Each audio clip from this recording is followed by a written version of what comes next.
Buenas tardes, buenas noches, bienvenidos a la sala virtual de conferencias de la Asociación Cultural Héroes de Cavite.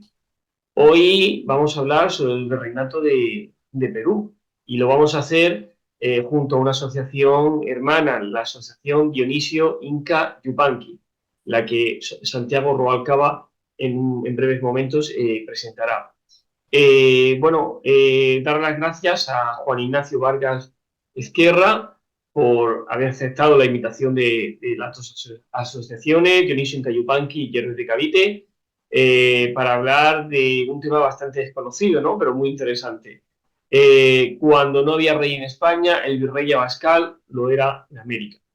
Pues dicho esto, voy a dar paso a Santiago para que presente brevemente a la Asociación Dionisio Inca Yupanqui y también presente al ponente de esta noche.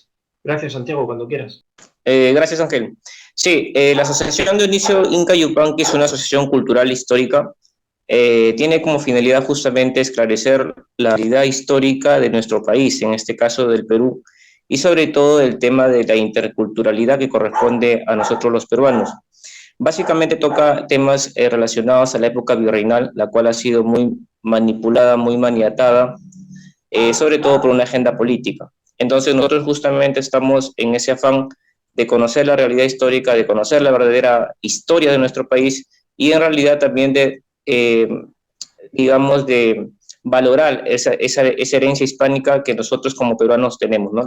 La herencia hispánica y la herencia básicamente del Imperio del Tahuantinsuyo, que es justamente lo que corresponde a la esencia del Perú. Mirar, yo efectivamente me licencié en Historia por la Universidad de Navarra, me doctoré por la de Zaragoza y ejercí la enseñanza durante 25 años en enseñanza media y universitaria.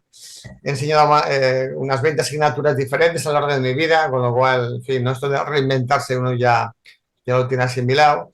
E incluso llevé una empresa de eventos corporativos. Bueno, total, que ahora me dedico a otro sector totalmente diferente a nivel profesional. Sin embargo, sí que estoy muy apegado a la escritura y a la investigación. Escribí 4 libros, 2 sobre este virrey que vamos a hablar hoy, que se tituló el primero Un hombre contra un continente. Otro libro sobre el mismo personaje, pero fue en Amazon, era el virrey que reinó en América, se parece mucho al título de esta ponencia. Auge y caída de los dioses, sobre digamos, el siglo XIX y XX, europeo y continental, también americano, y otro era de la guerra al filo de la navaja, que es un poco la Guerra Fría y la yihad. Son estos 4 libros que he escrito, 2 en papel y 2 en formato electrónico. Y ahora estoy con una tetralogía, 4 libros sobre historia de España, que como abarcan, bueno, he hecho 4 porque como me salen 3.000 páginas, pues obviamente no hay quien lo dijera eso, y lo dividido en 4 libros, 4 etapas, ¿no? Un poco pues renovando las diferentes fuentes de investigación, tanto secundarias como primarias, de manera apasionada por mi parte, ¿no? Eso no es diferente a los que he escrito hasta la fecha, pero bueno, eso es un poco el resumen.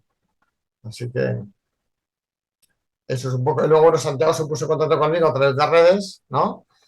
Porque efectivamente la monarquía hispánica, a mí no me gusta decir que uno es especialista en algo, es decir, yo cuando estudié era, bueno, generalista, era visión universal, ¿no? Y luego efectivamente la tesis doctoral te obliga un poco a centrarte un poquito en una etapa, ¿no? Concreta, pero luego yo creo que la tesis doctoral, aparte de profundizar en una etapa concreta de la historia, en este caso, sobre todo te da las herramientas que luego puedes aplicar en diferentes épocas, ¿no?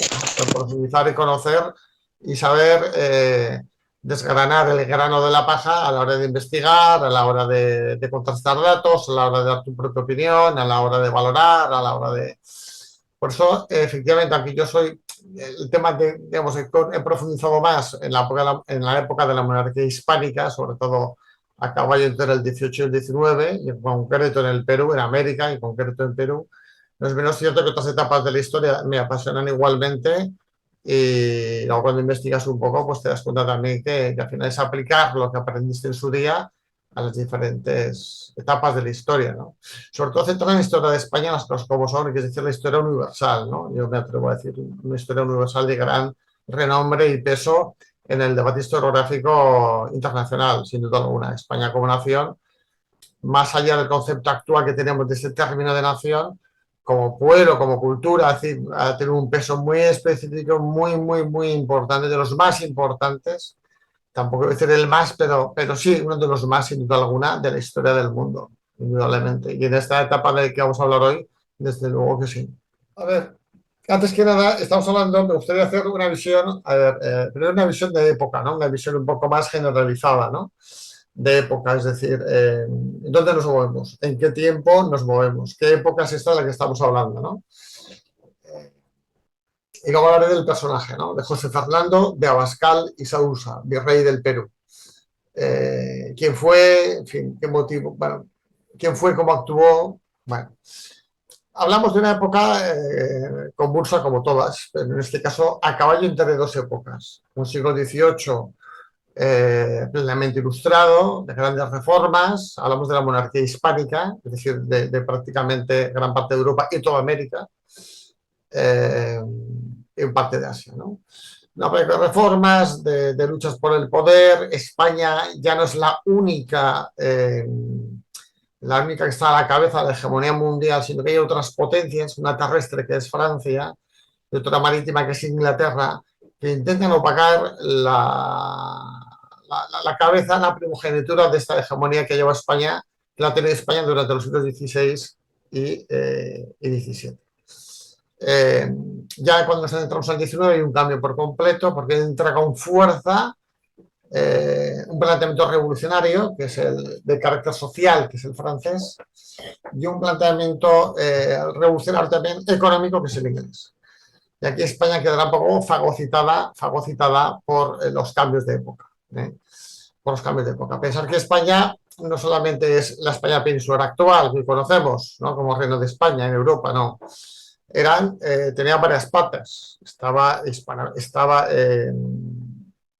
Nueva España, estaba el Perú, estaba Nueva Granada, estaba Río de la Plata, y ya eso sin hablar de las capitanías de chilena, cubana, es decir, caribeña, y obviamente Filipina, la gobernación de Filipinas, que dependía de Nueva España.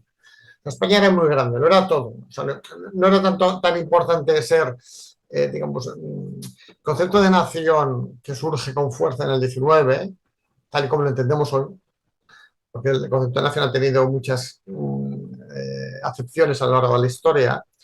No en vano implicaba simplemente ser fiel al rey. El sistema monárquico se daba por hecho, ¿no? Como hoy día el estado del bienestar, ¿no? La fidelidad al rey de España y la fe católica. La fe católica. Todo lo demás, te digo que fueras tagalo, o sea, que hables tagalo, quechua, náhuatl, que hablas flamenco, que hablas lombardo, que hablas sardo, que da igual. Da igual.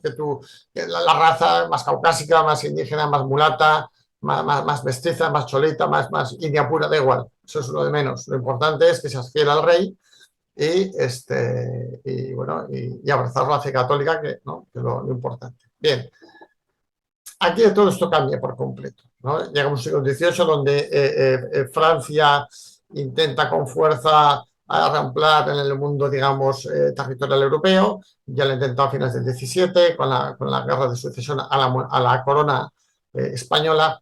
Inglaterra empieza en el XVIII con fuerza, con su flota, a pegar mordisquitos, sobre todo en las provincias españolas de ultramar, a través de diversas guerras. Ahora varias guerras, que no vamos a entrar aquí, ¿no? La guerra del asiento, la guerra de los y empieza, pero lo importante, insisto, aquí donde la clave está tanto en la innovación revolucionaria social francesa, que acabará en la llamada Revolución Francesa, y todo lo que ello conllevará, y la revolución industrial y, por lo tanto, capitalista inglesa. ¿Vale? Esto arrastrará. Total, que España al final se encontrará la monarquía hispánica. Se podría haber estado luchando y bregando por esa gran potencia mundial, no solamente peninsular, no solamente europea, sino sobre todo americana. Sobre todo americana, hay un redescubrimiento de América. Se encontrará con que tiene, por un lado,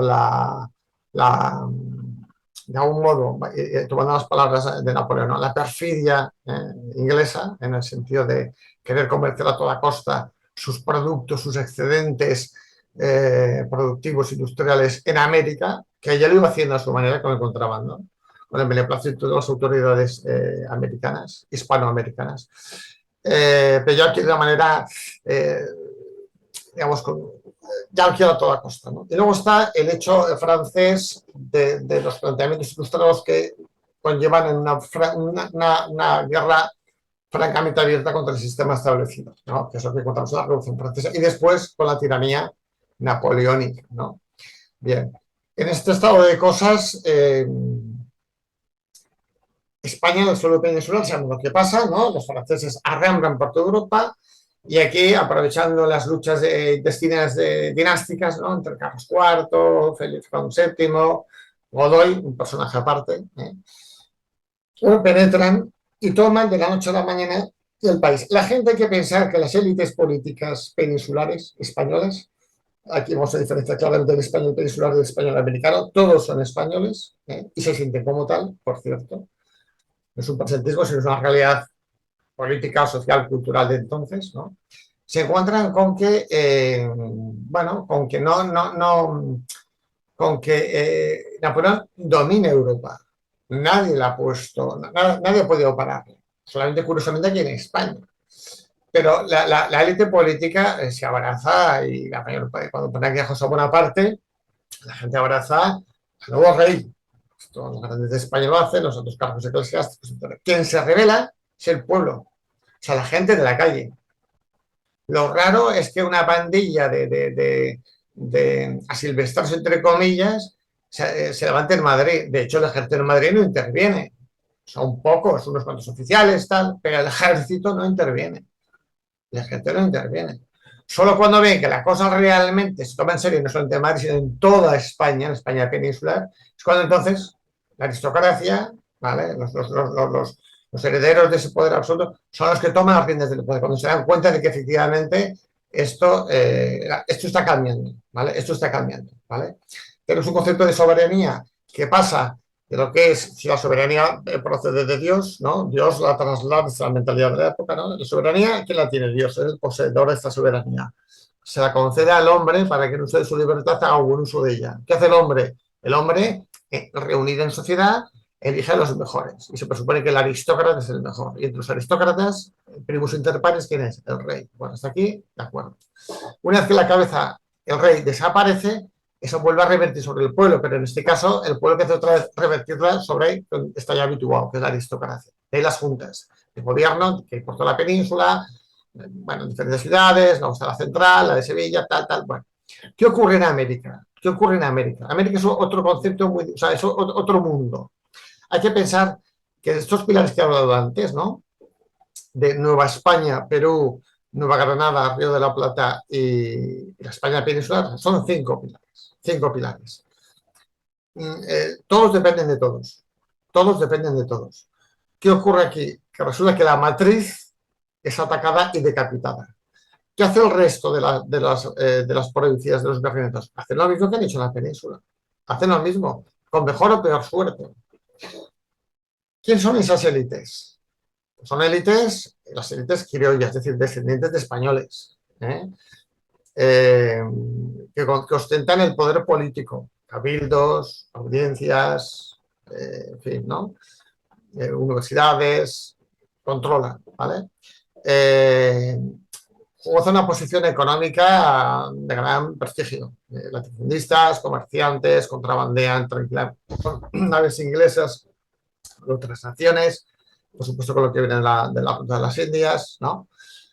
Bueno, luego tenemos los mercaderes, los terratenientes, los mercaderes, los pequeños artesanos, y luego el pueblo, ¿no?, el estamento más bajo, que aquí hay una mezcla aquí más de razas, ¿no?, de mestizos, de indios puros, de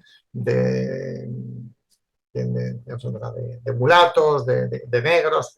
Bueno, entonces, ¿esta élite qué hace? Esta élite reacciona un poco como la península, es decir, por un lado dice, bueno, nos formamos juntas, pero ahí está el virrey, ojo, está el virrey, o sea, el virrey no lo han descalzado. El que dice, claro, si tú eres el representante del rey y el rey ha sido descalzado y el poder revierte sobre las juntas, ¿por qué no podemos aquí formar juntas? ¿Qué pasa? ¿Qué pasa? ¿Que somos unas hermanas pequeñas de la monarquía? Aquí hay un debate. ¿Qué ocurre en Perú? Así como en Nueva España, Río de la Plata, tal, hay una serie de cambios. Hay que sacar a su vez un par de cosas. A ver, de esos 4 virreinatos de las reformas borbónicas que hay en el 18, hay 2 de gran prestigio y peso y solera, que son Nueva España, es decir, México, y el Perú, Lima. ¿Vale? Son las dos grandes. Entonces, estas dos grandes, será difícil que las nuevas ideas revolucionarias penetren. Sin embargo, en la recién constitución y de menos peso histórico y político, etcétera, que causó Nueva Granada y el Río de la Plata, sí que efectivamente ahí es donde se producen estos movimientos más revolucionarios, ¿vale? Por parte de criollos, por parte de gente un poco, bueno, no son grandes títulos de Castilla, es otra historia, es otro tipo de procedencia social, etcétera, etcétera. Bien.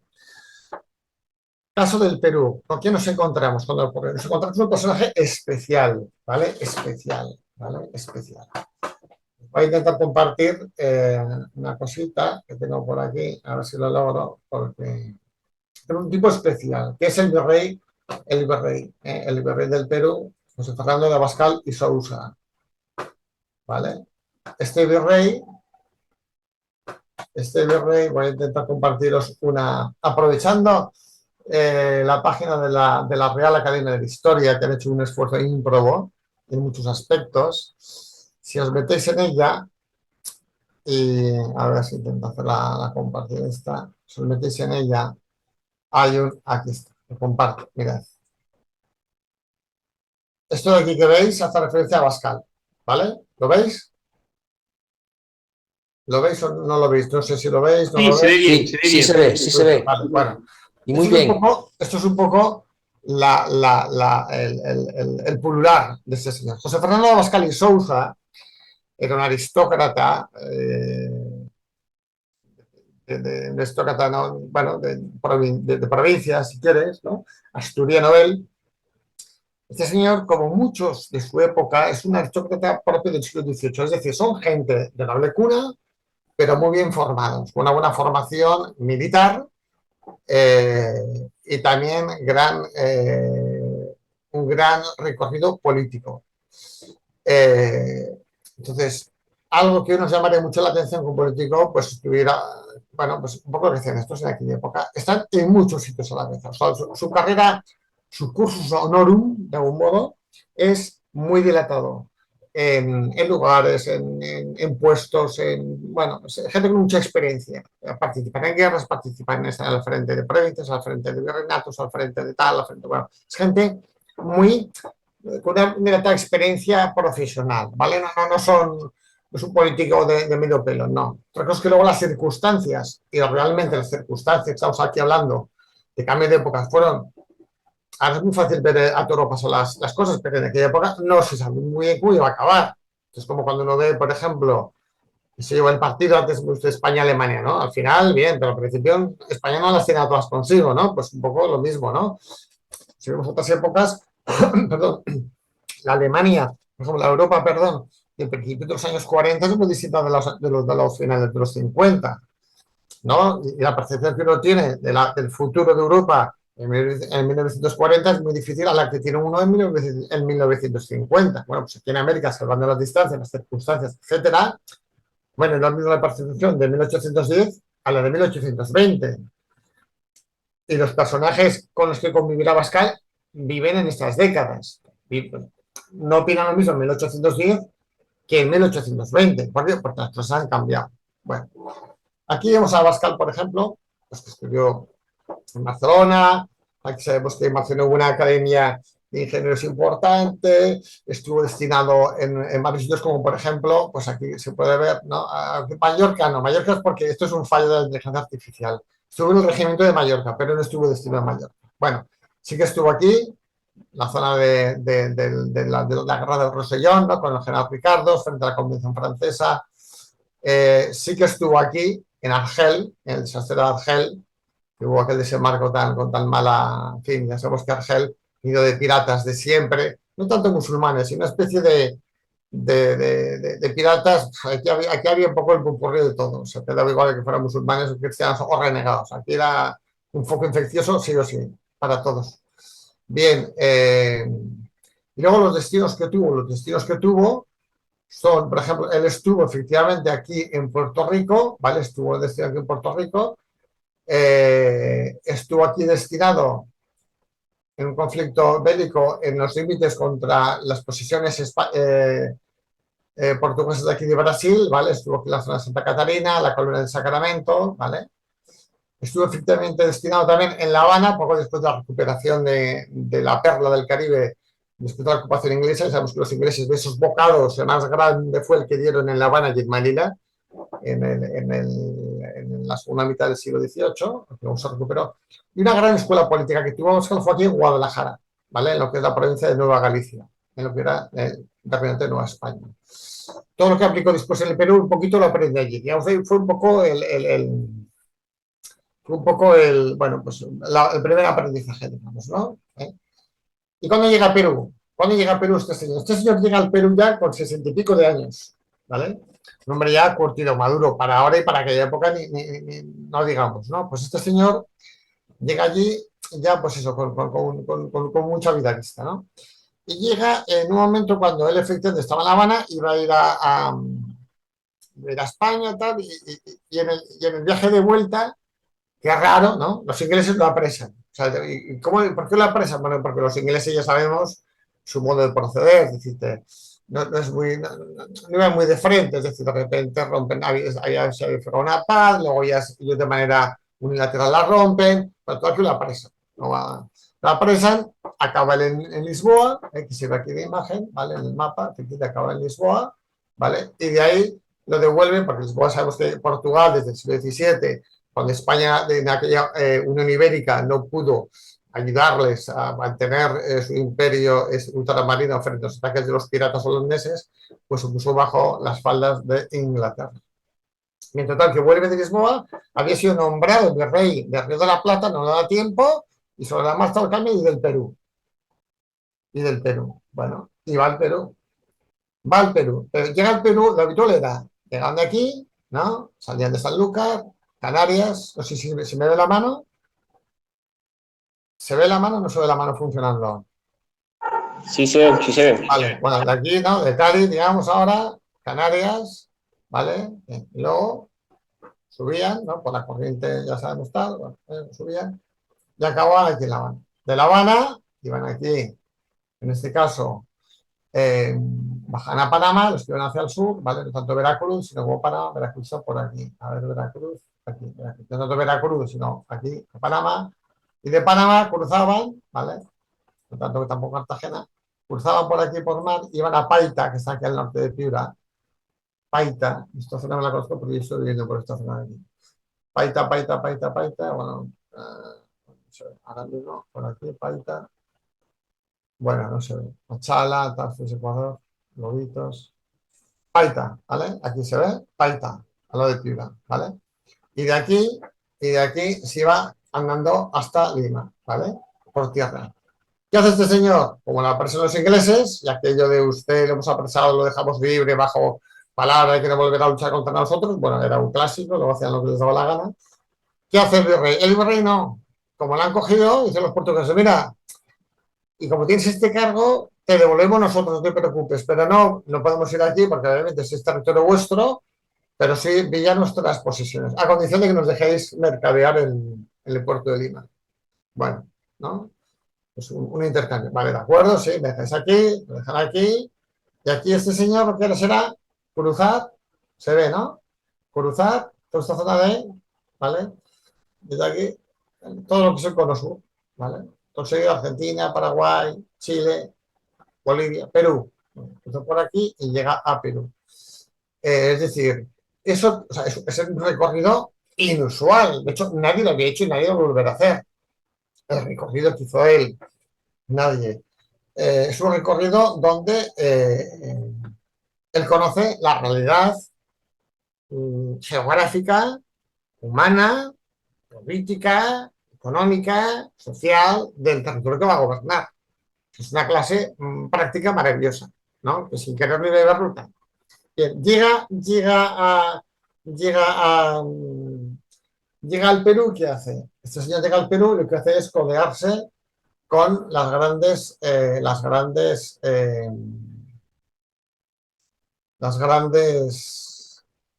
eh, se va a codear con las grandes élites políticas del momento, ¿vale?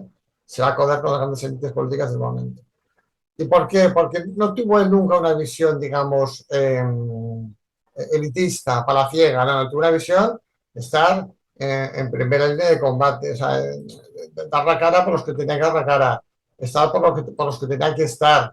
Era un hombre que sabía lo que se hacía, era un hombre que sabía lo que se hacía. Y por lo tanto decidió pues estar donde tenía que estar, que era bueno, la gente, es decir, iba a saraos, iba a bailes, estaba aquí, estaba allá, estaba presente, ¿vale? En todo lo que se movía. No estaba para nada aislado en su palacio, ¿no? Para nada, en absoluto, ¿no? Y se dedicó a hacer una serie de reformas. Este es el nombre previsto. Primero entró unas reformas de tipo ilustrado, ¿vale? Las reformas de tipo ilustrado, pues son, por ejemplo, las que hace, por ejemplo, el cementerio, ¿no? El cementerio hace un cementerio fuera de los muros de Lima, ¿vale? Este es un poco un clásico, ¿vale? Que todavía quedan restos, por ejemplo, restos de nuestra sede, de la capilla de Santo Cristo de las Maravillas, ¿vale? Bueno, esto se ve aquí y bueno, a esta gente les encanta este tipo de cosas, bueno, les encanta. Hizo el famoso el famoso Cristo de las Maravillas, y aquí fue un tremendo, la gente se echó sobre él, ¿no? Hizo también, por ejemplo, hizo también, pues, cosas como por ejemplo, el Colegio de Medicina de San Fernando, que lleva su nombre, ¿no? Colegio de Medicina viendo lo que había, ¿no? El jardín botánico, tenemos una visión como muy edulcorada de un jardín botánico, que es una zona muy bonita para pasear. Un jardín botánico es un laboratorio farmacéutico, ¿eh? Jardín botánico. Los colegios de San Pablo y del Cercado y de abogados de Lima, ¿vale? Tanto para los abogados como para las élites indígenas, como para las élites aristocráticas peninsulares, ¿eh? Políticas de orden externo, socorrió a Buenos Aires, que sabemos que es la época de la invasión. Los británicos invadieron el Río de la Plata, ¿no? Con Bernas, aunque fue un desastre, pero bueno, intentó, ¿no? Esa invasión, ¿no? Y gracias a Liniers y a las milicias patricias peninsulares, sobre todo vascos y catalanes, pues hicieron frente, ¿no? A dos invasiones, ¿no? Llevó a cabo una fábrica de pólvora de Santa Catalina, ¿no? En Lima, una fábrica de pólvora que se dará muy bien para después luchar contra las insurrecciones, ¿no? La puso a punto, ¿no? Puso ahí al frente, puso a la Pezuela, ¿no? Que luego estuvo de sustituido como el rey, ¿no? También la artillería la puso también al día, ¿no? Que estaba como un poco alejada de la mano de Dios, ¿no? El arma de artillería, ¿no? Y repartió pólvora, salitre, allá no se necesitó, no solamente en la península, sino también, obviamente, en el Río de la Plata, en otros puntos del cono suramericano, ¿no? Estuvo también, bueno, las murallas de Lima, ¿no? Y a cada cabildo, pues le dio, digamos, le dio les dio pues bueno, una participación, ¿no? En los diferentes baluartes, ¿no? De la defensa perimetral de Lima, ¿no? Y por supuesto del Callao. Hay que pensar que el Callao, la fortaleza del Callao, junto con el archipiélago de Chiloé en Chile, fueron los últimos baluartes de defensa de la monarquía hispánica en América, los dos últimos. ¿Y por qué el Callao aguantó tanto? Gracias a las reformas que hizo este señor, ¿vale? Las reformas estructurales muy importantes a todos los niveles, que bueno, no entraremos en ello, pero que merece la pena recalcar, ¿no? Y luego los ejércitos, claro, lo que llegó, a ver, América, a nivel de ejércitos, la gente se piensa que llevaban se trata desde la península, ¿no? Las reformas borbónicas lo que vienen a decir es, mira, desde la península hacemos lo que seguramente podemos, pero yo soy mayorcitos, con lo cual cada uno capechudo con lo que tiene, ¿no? Por lo tanto, están las milicias de las diferentes provincias, cabildos, etcétera, por todo, repartidas por toda América. Pero estas milicias eran escasas siempre. ¿Qué hace Abascal? Pues hace una serie de reformas a nivel estructural, tiene un conocimiento mucho más amplio de lo que había vivido él en Europa, ¿no? Y las pone un poco a punto, ¿no? Incluso más adelante creará un regimiento más de tipo político que militar, pero bueno, el hecho es que creen una flota, bueno, pondrá a punto las Fuerzas Armadas peruanas, serán las que aguanten el ímpetu, como veremos más adelante, frente a revueltas en la audiencia de Quito, es decir, del actual Ecuador, en la zona de Caracas, la capital general de Nueva Granada, y para defender el Alto Perú, que es la actual Bolivia, de las injerencias de los rioplatenses, ¿vale? De los porteños, bonaerenses, que en aquella época el Alto Perú sí que pertenecía al Río de la Plata, pero incluso Chile. O sea, digamos que era todo un ejército que se desplegó de algún modo por toda la América del Sur. Pues esto lo hizo él antes de que hubiera nada, ¿vale? O sea, el nombre previsor. A nivel político, cuando pasa todo esto de lo de la caída del rey, la invasión de Napoleón, ¿qué hace él? O sea, él tiene muy claro qué es lo que necesita, qué es lo que necesita el virreinato. O sea, así como en Nueva España están así, que no saben muy bien qué hacer, que bueno, están, ¿no? Aceptan solo las juntas. Bueno, en Nueva Granada enseguida se pone nervioso, con las juntas sí, juntas no, bueno, se la acaban quitando de encima, bueno, el Río de la Plata, Liniers, que si no es que era de origen francés, seguro que estará con mala chava, también era francés como otros muchos, la Guardia Valona que había en el Palacio Real, ¿de dónde eran? De la actual Bélgica, ¿no? Y no por ello eran traidores, a ver, era como los equipos de hoy del Real Madrid o del Barça, que no hay ninguno del Madrid ni ninguno del Barcelona, los otros de fuera, ¿no? Pues esto es un poco, los ejércitos en su mayoría no eran nacionales como nos entendemos hoy, eran internacionales, era lo habitual, ¿no? Bueno, en este caso, Liniers, después de la defensa de Perú, al final acaba fusilado por las propias tropas, por los propios rioplatenses, ¿no? Bonaerenses, ¿no? Él no, él dice, aquí juramos al rey, fidelidad al rey, Fernando VII, el rey cautivo, el amadísimo rey cautivo, y controlamos cualquier tipo de injerencia francesa. Hay que pensar que la gente se pensaba que iban a enviar tropas desde Europa a América. Esto nos parece ahora, queremos que es ciencia ficción, pero no lo era. No lo era. Vuelvo a repetir, Napoleón había arrasado desde Lisboa hasta Moscú. Había arrasado. ¿Por qué no América? Hombre, es que San Vicente en Trafalgar, sí, bueno, pero ¿por qué no América? Hago otro paralelismo mucho más actual, pero que también se dio. No recuerdo qué intelectual francés, no recuerdo su nombre, que recuerdo uno de origen argelino, muy conocido, no me viene el nombre a la cabeza, era judío. Y cuando Hitler invadió Europa entera y él se emigró a América, a Argentina, bueno, él acabó suicidándose con su mujer. Precisamente, ¿cómo se puede acabar suicidándose si vives en Argentina? Si Hitler no pisó, bueno, eso te lo dicen a ti ahora, pero en aquella época, ¿quién era el guapo que decía lo contrario? ¿No? No se sabía. A todo lo pasado es muy fácil hablar. Entonces, en esta época hay un miedo por parte de las élites de que vengan otros franceses con sus ideas revolucionarias, los trastoquen todo esto. ¿eh? Eso es en Nueva España y en Perú. En Río de la Plata, Nueva Granada tiene una visión diferente, más pro-revolucionaria. No todos, pero si la élite es más, ¿no? El liberalismo, el librecambismo y tomar el poder, como han hecho en Francia las élites mercantiles, perdón. En Perú esto no se da, controla muy bien a Abascal, a la élite, a la clase política, está al quite de todo lo que pasa. Un ejemplo que pongo siempre es cuando algunos aristócratas o se reunían en tertulias estas políticas, filosóficas, en conventos, en universidades tal. Por la noche, él siempre enviaba al jefe de la policía y esperaba a la puerta. Y cuando salían los entre comillas, revolucionarios de salón, ¿no? Emocionados y tal, se encontraban con el jefe de la policía, con la antorcha, con la linterna, ¿no? Que les deseaba, pues eso, muy buenas noches en nombre de su excelencia el virrey, ¿no? Ya está, ¿no? Váyanse en su casa, tranquilos. De gallos decían, caray, ese tío se entera de todo. Bueno, ¿no? o sea, el rey dice, bueno, yo os controlo, o sea, aquí, tonto no soy, no os voy aquí a reprimir, no voy a hacer cosas tontas, pero tonto no soy, sé de qué va el tema y que sepáis que estoy al quite. Bueno, simplemente con eso ya era más que suficiente. Bueno, y aparte ayuda, vamos a ver, otro tema de lo que pasa en la península, ayuda con ayuda económica, una aportación económicas muy importantes, donde el Tribunal del Consulado de Lima aportó grandes cantidades, grandes cantidades. Hay listas, hay listas en los archivos, ¿vale? Explican listados, grandes listados de que se explican estos temas. Bien.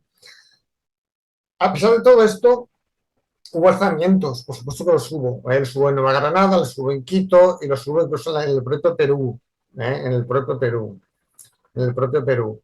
Pero fueron poca cosa, cosas de poca monta, pequeños conatos, tal, insisto, la élite no quería que se cambiase. La élite quería decir, como pasa esto aquí, vamos a tener una revolución como la que ha habido en Haití, donde los esclavos negros se han rebelado contra sus colonos blancos. Aquí, a ver, en América hispana era muy diferente esto, pero algo solían. Había habido lo de Tupac Amaru, décadas antes. Nada tiene que ver Tupac Amaru con lo que le pasó, o sea, digamos, se reveló por una cuestión de tipo fiscal, de control por parte de las reformas borbónicas, nada que ver con una revuelta indigenista, nada que ver, nada que ver. De hecho, quien acabó con Tupac Amaru fue un indio que le tenía mucha tierra, uno que fue coronel, que le tuvo mucha, sí, la verdad, le tuvo mucha inquina y que encantado de acabar con él porque era otra tribu tal, que se llamaba, ahora no me viene el nombre a la cabeza, pero bueno, incluso tengo una lámina de él, así lo encuentro, que aparece como jefe, como coronel de las fuerzas, como muchos de ellos, coronel de las fuerzas indígenas de su zona, o sea que esto estaba a la orden del día, a la orden del día. Bueno, no la encuentro en la imagen y la pondré más adelante. Bien, seguimos. Bien, entonces, bueno, pues así están las cosas. Y llega un momento en el cual que esto estalla, es decir, la guerra en la península se está prolongando y bueno, los revolucionarios aprovechan, ¿no? Aprovechan. Esto se vio en Chile, se vio en el Alto Perú, se vio en Paraguay sí que no se pudo controlar, ¿vale? Se vio en Montevideo, con el IOS en Buenos Aires, ¿no? Hubo una serie de luchas militares muy importantes que se dieron en los diferentes escenarios políticos y escenarios, bueno, a campo abierto, ¿no? Que hubo en esto, ¿no? Hubo diferentes... Esta imagen se ve, no la veis, ¿no? Ahora no debe nada. ¿No debe nada? Ahora la veis. Se ve al virrey Abascal. Vale, ahora sale, ¿no? Vale, pues este fue un coronel, ¿vale? Este fue el que acabó con el Tupac Amaru, ¿eh? Este estuvo al frente. Este, por ejemplo, se rebeló en el Cuzco no contra el rey de España, contra España, no. Se defendió contra la introducción de las leyes liberales constitucionales que se daban. Es decir, un ferro defensor de la monarquía hispánica, ¿no? Y aquí le hemos aquí ataviado, ¿no? Y con su cruz, con su encantado, su uniforme al frente de sus tropas indias, ¿cómo no? ¿Cómo no? Solo faltaría, pues como él, pues muchos otros, ¿vale? Digo porque, insisto, hay que tener muy claro ese tipo de cosas, ¿no? De visiones, de cosmovisiones, tal. Frentes abiertos, pues hubo muchos frentes. Una de las cosas que no se conocen muy bien es estas campañas del Alto Perú, por ejemplo, que comparto esta fotografía. A ver, la comparto para que veáis. ¿Vale? ¿Lo veis aquí?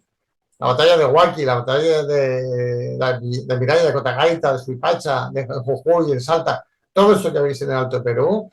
Claro, cuando sale de Perú se habla poco menos que, bueno, la de Pichincha, ¿no? Allí en el volcán en Ecuador, y la última batalla hasta que hubo la Ayacucho. Usted, perdone, pero hubo muchas batallas en donde las tropas realistas vencieron una y detrás de otra.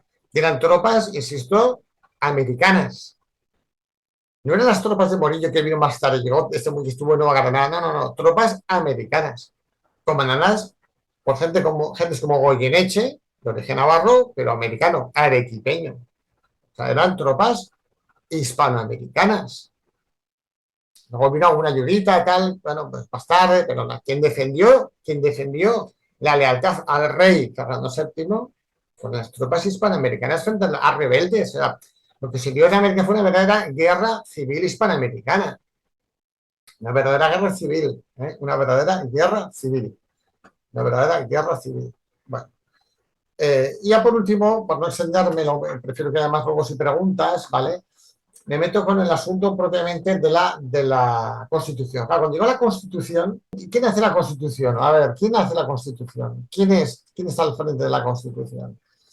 La Constitución la Constitución de Cádiz la hace una élite muy elitista. ¿Veis esto de ahora? Concordia. Tampoco. No veis nada. ¿No? ¿Hola? No, no se ve. No se ve. Pues nada. Visto. Bueno, pues ¿quién lleva al frente? ¿Quién está al frente? ¿Quién está al frente ¿quién está al frente de todo esto? Bueno, a ver, es una élite ilustrada, es una élite un poco, de algún modo, no deja de ser, cuando se convocan cortes en Cádiz, se convocan cortes, no se convoca una constitución. Y podría hacer otro paralelismo contemporáneo, que tampoco gustará, pero bueno, esto es como cuando se proclama la Segunda República, nadie proclamó, o sea, no hubo una votación, pero República o Monarquía en España. No hubo, fue un golpe de mano donde los políticos del régimen monárquico implantaron una república. Aquí un poco lo mismo, aprovechando que el PSOE va a pasar por Valladolid. Es decir, tenemos aquí unas cortes que convocan al reino, ¿no? Cortes del reino, donde acuden peninsulares y americanos. Eso sí, un número muy minoritario en comparación con los peninsulares. Eso es un motivo de queja que es real. Dionisia Yupanqui así claramente lo dice, lo defiende, y otros, ¿vale? Por mucho que, por ejemplo, fue el presidente de las Cortes un peruano,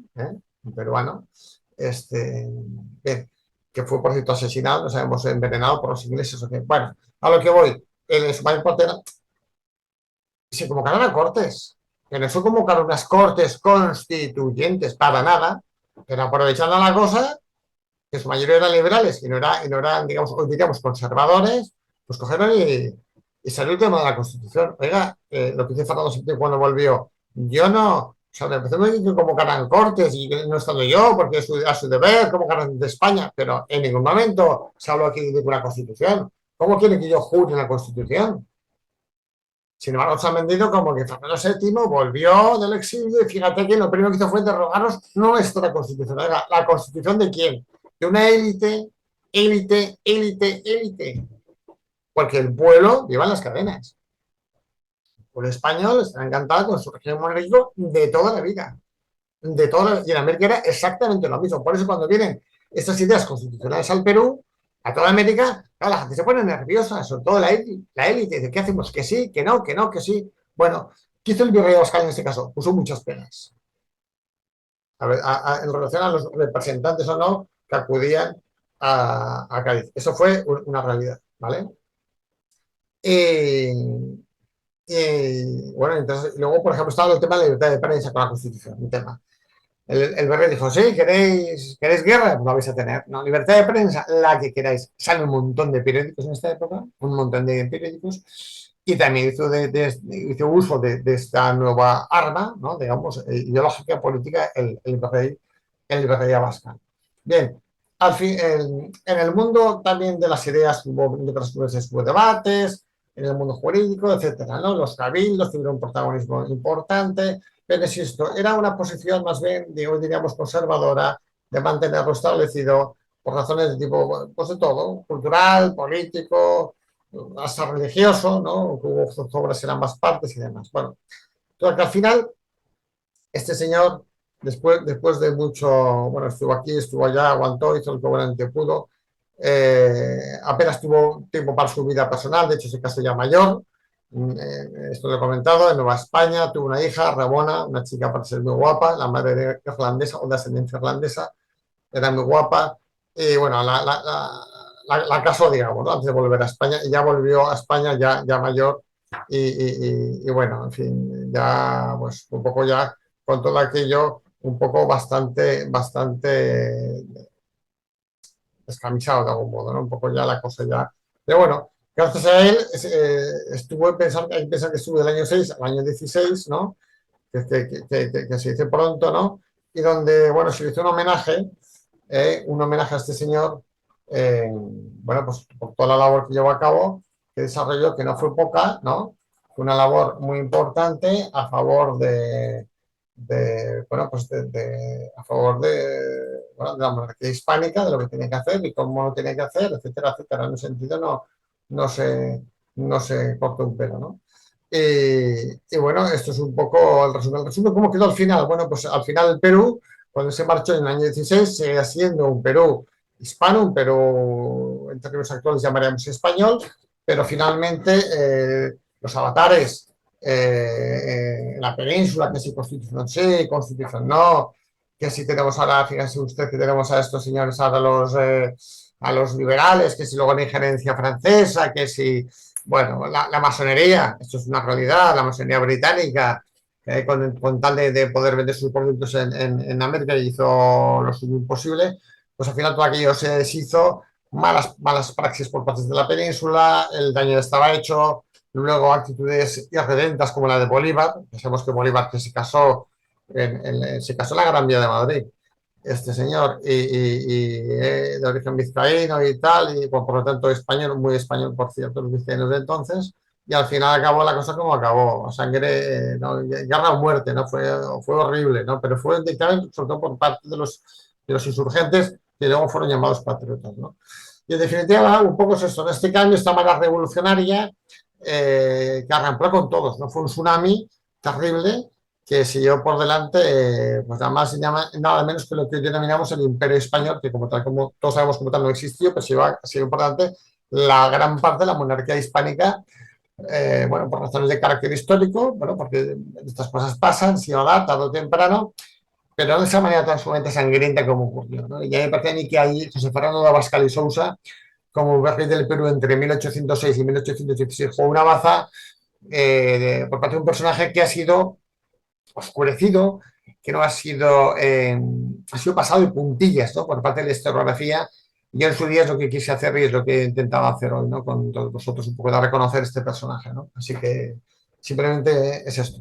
Muchas gracias por vuestra atención y estoy abierto a cualquier tipo de preguntas que me queráis hacer. Pues muchísimas gracias, Juan Ignacio, por esta magnífica conferencia en la que, bueno, pues nos vuelve a acercar, ¿no?, a esa historia común que compartimos españoles peninsulares y hispanoamericanos. Entonces, bueno, pues es un lujo, ¿no?, el tenerte aquí, el que nos cuentes esta historia sobre el virrey Abascal en profundidad.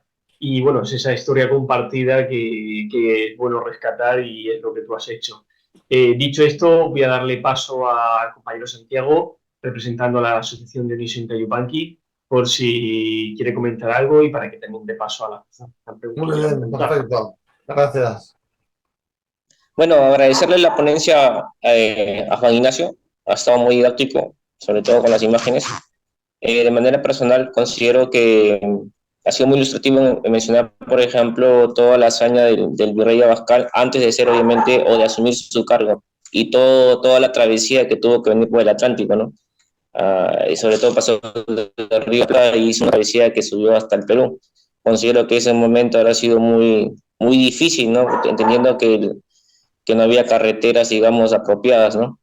Pero eso motivó o vio en todo caso o sirvió en todo caso para que el virrey conozca, ¿no?, más de cerca la realidad, en este caso de los territorios o de las comunidades, sobre todo del Alto Perú y del Perú, ¿no?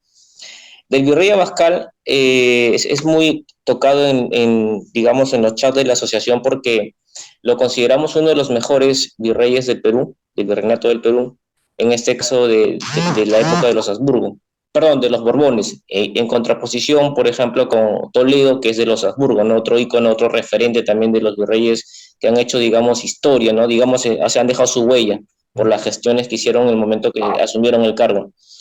El virrey Abascal, su posición, en este caso conservadora, monárquica, es muy importante acotar, por ejemplo, el periodo de los años 1816, en la cual, digamos, históricamente, muchos historiadores peruanos, digamos, y también de la región de Sudamérica, catalogan como la primera etapa de la emancipación.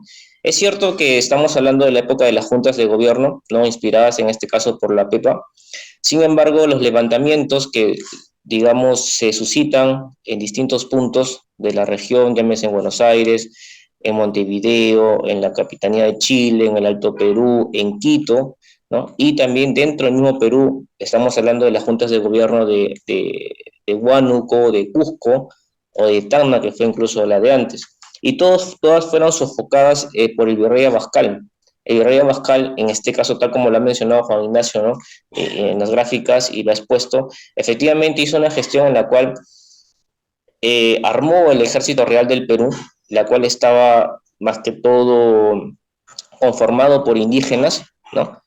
El grueso del ejército, y la élite, en este caso, o mejor dicho, comandados por pocos realistas o criollos o españoles que estaban obligados incluso a saber o conocer el idioma de las tropas. Eso es algo muy importante para acotar, para poder justamente mandar o comandar al grueso del ejército, ¿no? Y todo este ejército fue justamente el que sofocó estas revueltas. Entonces es importante ver cómo las gestiones del virrey hicieron lo posible, como él mismo lo señala, ¿no? En sus memorias, al partir en el año 1916, él lo señala que aunque tuvo muchos detractores, pero lo que no se le puede criticar es justamente la eficiencia en la cual él mantuvo en jaque prácticamente la independencia, ¿no? Por ejemplo, en el caso de la PEPA, hubieron peruanos, ¿no? Que estuvieron participando. Morales Duarte era uno de ellos, él era el vocero del grupo, ¿no?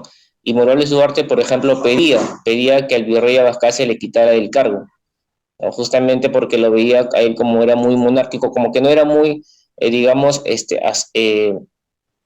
o sea, como que lo veía como un impedimento para ejercer justamente los cambios de la Constitución liberal. De hecho, el virrey la combatió y combatió a todo aquello grupo que consideraba subversivo, ¿no? Como ese tipo anecdótico que en las reuniones, como mencionó Juan Ignacio, se acercaba a su secretario y le decía el virrey, les manda saludos, ¿no? Entonces, es demostrar que el virrey sabía o estaba justamente al tanto de este tipo de reuniones. Muy interesante su vida, ¿no? Dedicada, ¿no? Incluso hay una leyenda que dicen que el virrey Abascal, que lo he escuchado, que el virrey Abascal murió el 28 de julio de 1821, o sea, que es la fecha justamente de la emancipación del Perú, ¿no? Entonces no sé hasta dónde sea cierta. Pero bueno, ya aprovechando la consulta, le quería preguntar a Juan Ignacio, digamos, lo que tiene en el fondo, dice la Concordia, tiene alusión al regimiento de la Concordia que el virrey Abascal creó, el escudo que está atrás en la parte, o en tu fondo, Juan Ignacio. Bueno, aquí correcto, pues la imagen que aparece en el fondo, García Santiago, es ni más ni menos que, bueno, es lo que es la bocamanga del regimiento que creó. Que era un regimiento, la Concordia Española en el Perú, ¿vale?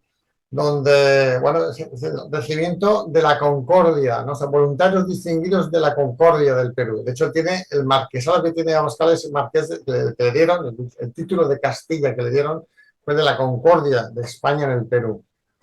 Y no quiero este regimiento. Estos regimientos no eran regimientos de combate. Viviendo en una época donde la vestimenta hace mucho.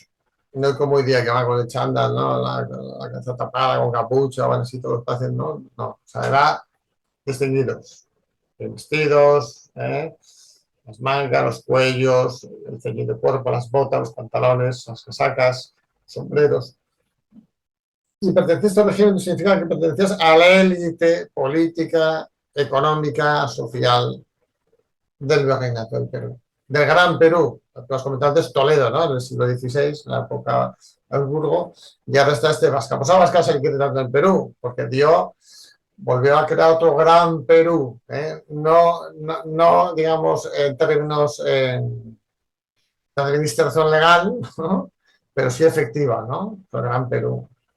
El Gran Perú, el último gran estratega, de hecho yo he escuchado por parte de un congresista peruano, habló de la época de Fujimori, y decía, el último gran estratega que hemos tenido en el Perú, el último ha sido Abascal, y me quedé impresionado. Fue el último gran que tuvimos. Te lo dice, yo no me atrevo a... Bien, entonces, este regente de Concordia, que es de élite, está Alto Retagre, hay muchos de estos, aunó a muchos. En tanto en cuanto Abascal y sus hombres como Goyeneche, Pezuela, La Serna triunfaban. Pero no hay que olvidar que estos grandes hombres de este regimiento luego fueron los que firmaron, o sea, estos, y el dinerito que ponían, y ponían mucho dinerito en favor del cautivo rey Fernando, en contra del tirano de la Europa, Napoleón Bonaparte, tal y como aparecen en los documentos de época, fueron los que firmaron con la Constitución del Perú, Constitución republicana. Y era una república muy monárquica, como se ha pasado a todas las repúblicas hispanoamericanas, son repúblicas muy monárquicas, sobre todo en México y en Perú. Claro, esto no puede ser de otra manera. Como Francia, Francia es una república, la actual, ¿no? Es una república muy monárquica. Me gusta mucho, ¿no? El oropel, el boato, ¿no? Y al revés, la monarquía nuestra española actual es muy republicana, en fin, no sé, todo un poco... Es decir, que mientras este régimen de voluntades de la Concordia funciona muy bien, cuando los van bien, cuando no van tan bien, insisto, los mismos que aparecen en este regimiento son los que aparecen firmando en la Constitución de la República. Bueno, en fin, cosas de la vida, ¿no? Pero es así, ¿no? Es así. Es así. Y luego les comentan, por ejemplo, el presidente de las Cortes, Morales, que ha sido nombrado, que fue envenenado, dice que si fue por el embajador británico, no me extrañaría, tenía el título de majestad. Un peruano con título de majestad, en tanto en cuanto el presidente de las Cortes, ¿vale? Eso no se sabe, pues un detallito muy a tener en cuenta, ¿no? Que luego digan, no, el papel de un americano al frente de las Cortes, no era un tipo de Madrid, ni de Sevilla, ni de... no, era un señor del Perú, ni más ni menos, que fue eliminado curiosamente, dicen, por el embajador británico. Eso se lo dejamos ya a otros. ¿Qué más? Aportaciones o dudas o aclaraciones. A ver, quien continuaría sería Alejandro Armijos de Ecuador. Vale. Alejandro, adelante. Hola, qué gusto saludaros a todos vosotros. Sí, Hola, Juan Ignacio, un Alejandro. honor, qué gusto saludaros. Para mí, bueno, cuando vi la conferencia me interesó muchísimo. Como vos ya sabéis, yo vivo aquí en Quito, de la ciudad castellana de Quito, y sobre todo porque el virrey Abascal es tan importante para justamente entre 1808 y 1809, ya que, a ver, y eso te quería preguntar, ¿cuál es tu percepción o tu perspectiva de lo cuando el virrey Abascal pues, tenía una gran amistad con el conde Ruiz de Castilla, quien era presidente de la audiencia aquí en Quito, justo el 10 de agosto de 1809 le dan el golpe a él? ¿Cuál es tu percepción sobre lo que pasó con la Junta del 10 de agosto? Claro, sobre todo porque el virrey Abascal les mandaba misivas a los vecinos de Quito diciéndoles que no crean en sus palabras, ya que están dañando, pisoteando las leyes en nombre del rey. Y claro, me gustaría tu percepción sobre justamente eh, el accionar del virrey frente a la Junta de Quito, ya que aquí han explotado justo la República del Ecuador, y eso es lo más curioso. El ecuatoriano no sabe cuándo nace el Ecuador, pero llega el 10 de agosto y explota el patriotismo, bueno, cosas que ni la gente aquí no sabe. Entonces, me gustaría vuestra percepción sobre todo. Bueno, a ver, yo creo que en este caso, a ver, Claro, es que tiene un poco. Yo creo que, a ver, cuando Ruiz de Castilla, a lo que les pasa a esta gente, ¿sabes lo que ocurre? Quieren estar un poco entre dos aguas. Quieren nadar entre dos aguas. Y Abascal esto no lo permite. Entonces digamos, yo creo que quieren un poco, digamos, estar con el poder, que es quien manda, con el poder constituido, que es lo que deben de hacer.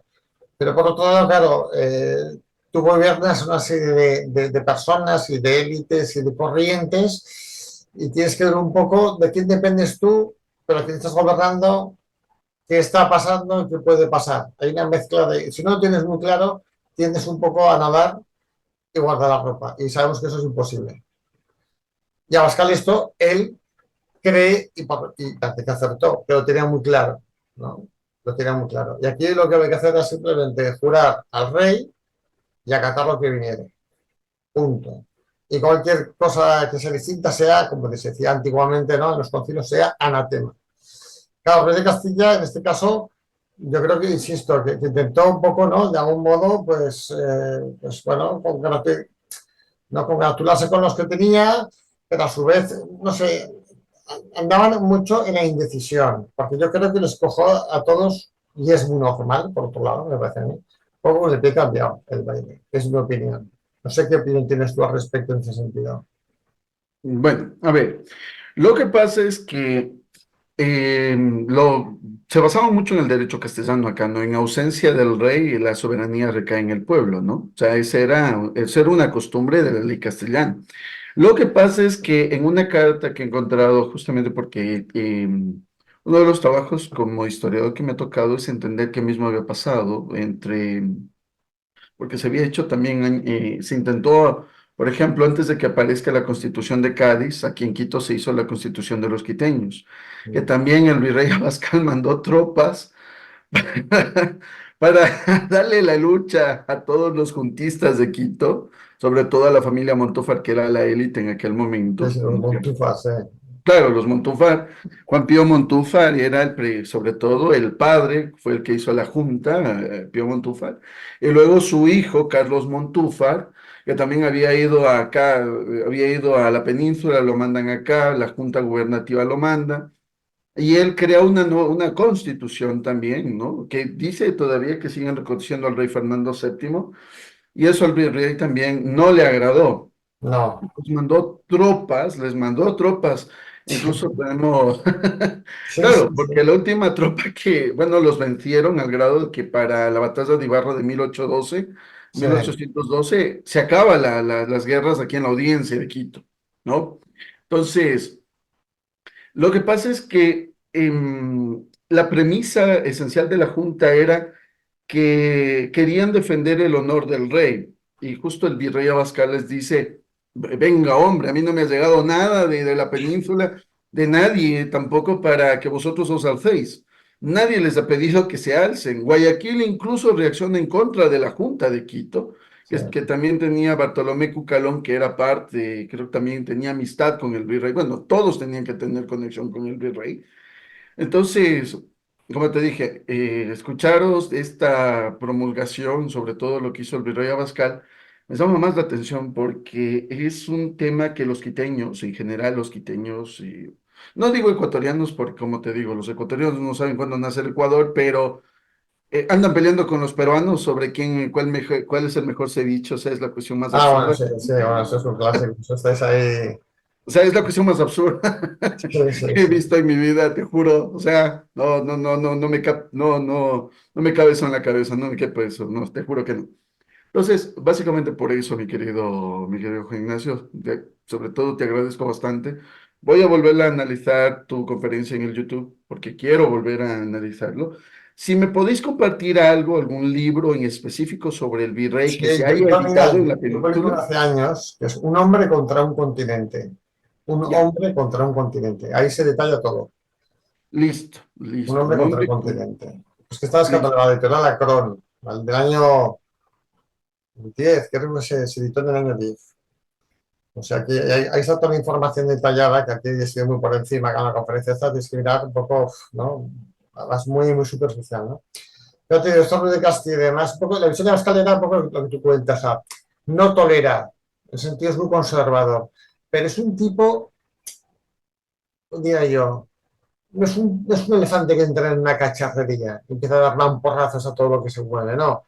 Es un tipo, yo creo que da mucha seguridad a quienes están al frente. O sea, primero, a ver, el pueblo va a la suya, el pueblo deje tranquilo, que puede dar sus siegas, sus siembras, ¿no? Sus fiestas, y nada, los de arriba que dejen un paz, un poco como pasa hoy día, ¿no? O sea, la inmensa mayoría no quiere ni revoluciones, ni no revoluciones, no quiere nada, ni guerras menos, ¿eh? Porque le mandan a matar a él y encima luego sigue viviendo igual de mal. Bueno. Y la élite no quiere, excepto aquel que puede medrar, el resto no quiere saber nada. Que les va bien como está. Pero Jacinto, déjame como estoy. Entonces, Abascal, yo creo que pudo reaccionar positivamente así, es decir, no, que a pesar de sus reacciones no tuvo una reacción en contra interna o externa de una magnitud, no, o sea, ¿por qué tuvo tanto apoyo este señor?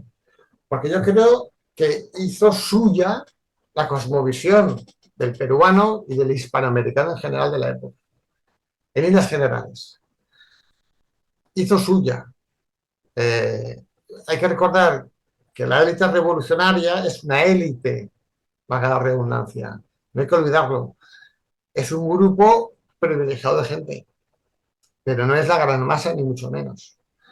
Y él supo estar de acuerdo, digamos, él entró como un guante en esta mentalidad y defendió, o sea, digamos, las acciones que él hacía era defender el orden establecido, hacer las cosas como había que hacerlas y punto. Entonces, todas estas cosas, cuando se iban un poco de madre, él intervenía. Es verdad que bajo el punto de vista nuestro actual nos puede parecer efectivamente exagerado, hombre, por Dios, solo faltaría, si vas a ver tampoco, bueno, pero en la práctica, ese tipo de juntas y de tal, en la práctica acababan como acababan, ya se acabaron, proclamando la independencia, o sea que tan desviado no iba. Lo que pasa es que aquí la Junta en realidad fue rechazada. A ver, la Junta de Quito solo duró 3 meses. Sí. No duró mucho en realidad. La gente no quiso la Junta en realidad. Al grado de que la Junta esperó, digamos, la Junta de aquí de Quito, esperó que Guayaquil, que Pasto, o curiosamente Pasto, Barbacoas, Santa Fe y Lima le reconocieran o que se unieran a lo que estaban haciendo y no lo iban a hacer. Por obvias razones, como bien lo mencionas, porque el virrey Abascal era un conservador. Y en esa visión, claro, eso era evidente. Lo que pasa es que la Junta fue rechazada al unísono, y aquí hay un tema curioso, ya que la Junta como tal solo es una cuestión, a ver, las juntas tienen un sentido en el estricto hasta por cierto periodo, pero de ahí lo que hizo Bolívar y en adelante ya no tuvo que ver con ninguna junta. Ese personaje muy felón, totalmente felón, perdón, ¿no? O sea, yo sé que a Fernando VII lo tratan de felón del A a la Z, ¿ya? Y entiendo el porqué, Sí. pero, pero, Habrá que matizar mucho, ¿eh? De hecho, están ahora revisando, perdón que te interrumpa, en tu discurso, está revisando la figura de felonía de Fernando VII. o sea, yo considero que el rey estaba actuando según lo que estaba pasando allá. O sea, como bien lo mencionaste, Napoleón arrasó Moscú. O sea, el tipo, o sea, ya tomarse el imperio de los zares, la ciudad de la Tercera Roma, no era cualquier cosa. Sí, sí, sí. Claro, lo que se venía, por ejemplo, aquí en Quito, en El Espectador Sevillano, que está allá en la península, para 1810, si no estoy errado, hasta 1811, los quiteños le piden a los habitantes de la ciudad de Gerona, que sostuvo una batalla terrible contra los franceses, le piden que incluso venga Fernando VII a reinar acá en Quito, que lo traigan los habitantes de Gerona, que vengan acá a Quito, que se asienten también en Perú, que se asienten en la Nueva Granada, pero que traigan al rey Fernando y que gobierne desde Quito todos sus dominios, le piden los quiteños. Y está 1812, no te quiero dar un dato inexacto, pero está el documento que le piden a los habitantes de Gerona que vengan a Quito. Sí, sí, sí, sí, sí.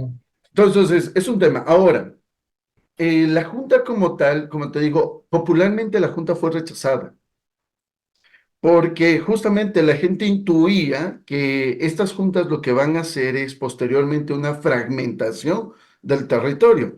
¿Por qué? Porque justamente al año siguiente, en 1810, el mismo virrey Abascal manda a las tropas al cuartel de Lima, justamente a castigar a todos estos que se alzaron contra la autoridad legal que también era en este caso habían ya sido restituido el poder del conde del Ruiz de Castilla. Entonces, detallitos, como yo a veces digo, detallitos de la historia que dicen mucho, como dijo también Ángel, de la historia compartida, porque imaginaros, a partir de todo eso se crea un sentimiento de patriotismo chauvinista, muy chauvinista, nacionalista, totalmente exacerbado, que asumen que los peruanos vinieron a atacar a Quito, a los juntistas, cuando en realidad eran la misma cosa. Entonces, volver a poner a un virrey, al virrey Abascal, como figura central sería un tema, a ver, te explico, en Hispanoamérica, como que la libertad comenzó desde Bolívar en adelante, pero virreyes anteriores no estudian a ninguno, Eso no, es no se terrible, estudian. eso es terrible y a mí me llama mucho la atención. Pero a ver, se entiende en el sentido, a ver, nosotros todos somos hijos del 19. Aquí vivimos en el siglo XXI, somos hijos del 19, todos. Totalmente de ¿En acuerdo. qué sentido? En mentalidad, el cientifismo, el positivismo, esto lo tenemos en el siglo XIX, el liberalismo, el nacionalismo. Hay muchas veces que dicen, estamos en el siglo XXI, porque todavía las rentas del siglo XIX, pero tenemos esta mentalidad política. Entonces, cuando en América, claro, América, digamos, a ver, esto es como un niño, ¿no? Cuando se hace adolescente, ¿qué es? ¿No? Todos hemos sido adolescentes. Entonces, tú tienes que reafirmar de tu personalidad por encima de tus padres, de tus hermanos, tienes que ser tú por ti mismo. Bueno, sí y no, es decir, bueno, ¿vale? Pero eres hijo de quién eres. No, no soy yo, no, tú eres hijo de quién eres. Tu padre y de tu madre. Tienes unos hermanos y eres nieto de quién eres y ya veremos lo que serás. Cuando las repúblicas americanas, toda América en este caso, ¿vale? Nacen, claro, nacen y claro, dicen, yo nazco, vale, bueno, me meto en un marco, muy bien. Es que, oye, es que hemos roto con todo el mundo. Ah, no pasa nada. Es que hemos roto. Y ahora el mar parece que, ¿no? Que esto, que la barca, ¿no? Se sobra un poquito. Bueno, cuando tenemos que dar vueltas, no tenemos que habernos ido, no tenemos que... Tengo que justificar porque nos hemos ido. Tengo que justificar que a pesar de esto merece la pena. ¿Cómo lo justifico? Pues dilapidando toda la herencia hispana. Y lo indígena cuando me conviene. Porque si lo elevo mucho, resulta que yo sigo siendo culturalmente descendiente de los criollos, descendiente de los españoles. Claro, si yo al indígena lo saco, lo muevo mucho, a lo mejor me cierra el piso y me quedo me sale tiro por la culata. A ver, ¿no? Esto, por ejemplo, pasa también en el siglo XIX en Europa. En Francia hay una estatua donde la famosa Alesia, ¿no? Donde Vercingetorix, nada, en 2 días César acabó con él, cosa que aquí no pudo, ¿no? Los romanos en España, bueno, en Iberia, en Hispania tardaron siglos, 200 años, ¿no? En Camallera, en muy pocos años, bueno, pues hay una estatua de Vercingetorix. Oiga, ¿a quién se le ocurre? O sea, a un francés, que los clásicos, que tal, que igual, resaltar una figura tan sumamente atávica como Vercingetorix. ¿Por qué?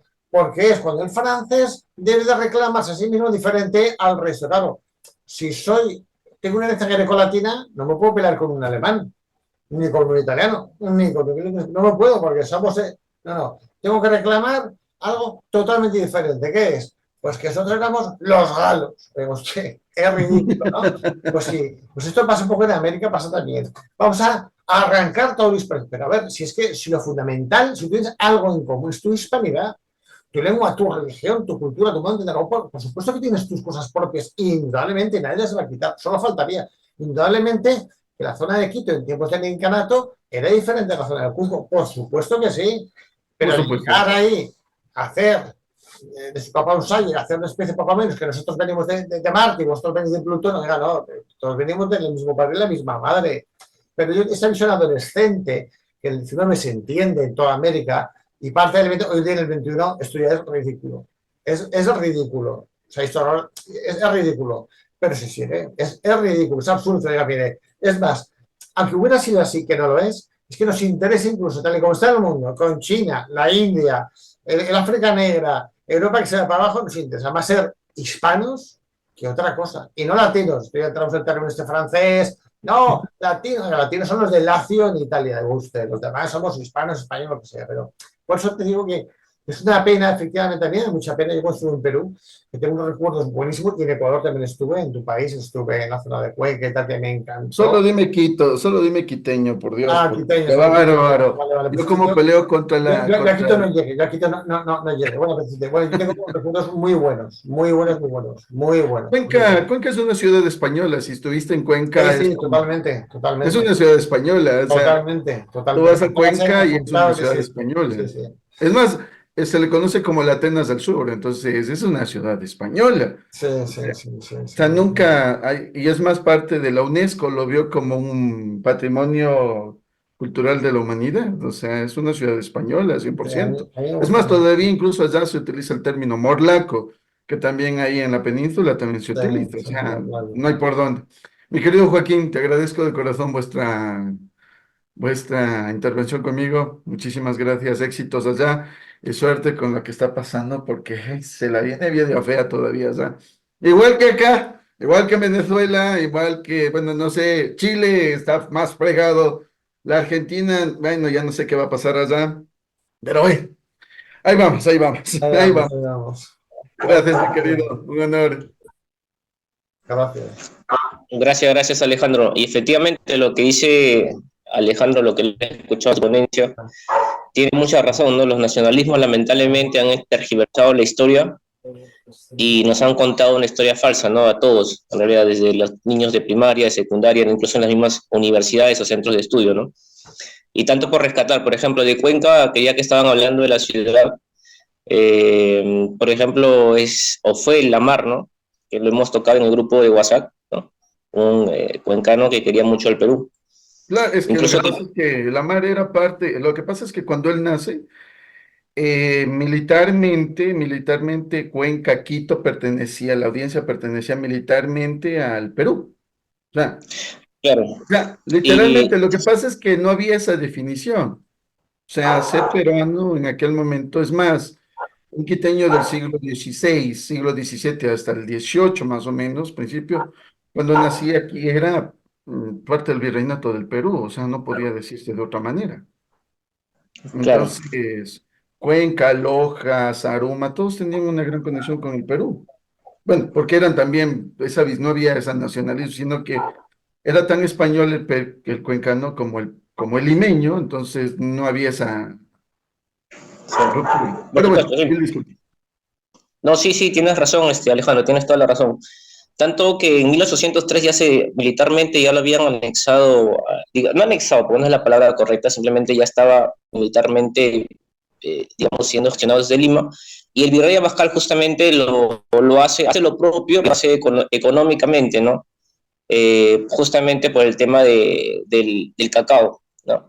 Y es que el virrey Abascal era muy visionario. Lo hace, por ejemplo, geopolíticamente, mencionaron a Chiloé, ¿no? Como se lo ha mencionado. Chiloé, ¿por qué resistió tanto también la embestida libertaria? Fue justamente porque las gestiones del virrey Abascal habían hecho todo lo posible para fortalecer la isla, ¿no? Previendo justamente una invasión inglesa. Y lo hizo en el Callao también, ¿no? Entonces, es que el virrey Abascal era muy visionario, muy geopolítico, y lo dice claramente en sus memorias, retomando memorias, el virrey lo dice, desde el Perú justamente es donde se debe manejar, o sea, no se debe manejar más que todo para tratar de controlar los focos que estaban efervescentes en ese momento, ¿no? Por ejemplo, una cita, ¿no? Al virrey Abascal, antes de ser el virrey del Perú, se le propuso ser virrey del Río de la Plata. Sí. Y bueno, claro, y él justamente desistió de serlo porque a pesar que el Río de la Plata estaba siendo, digamos, muy pujante, ¿no? Pero el gran virreinato en aquel momento era el virreinato del Perú, ¿no? Entonces era un virreinato viejo también, ¿no? Digamos, ya más consolidado, ¿no? Con más historia. Por ende, o sea, hace algo, ¿no? Yo Es creo interesante, que, interesante. perdona, yo no pensando que lo rechazara, sino sencillamente que lo nombran primero uno y luego le nombran del otro. O sea, él ahí no elige. Yo no tengo constancia, no sé, yo tengo constancia de elegir, no, este sí, esto no. O sea, él lo nombran, estando allí en América del Norte, y es cuando va a ir a Cerro de la Plata, es cuando de repente ahí cambian las tornas y él se entera cuando es preso, cuando llega a Portugal, preso. Pero él Ah, iba a vale, vale. la Plata porque lo que le ordenaban, no aquello que. O sea, me explico, o sea, que estaba la orden. A la de la Plata, ahora Perú. Bueno, pues muy bien.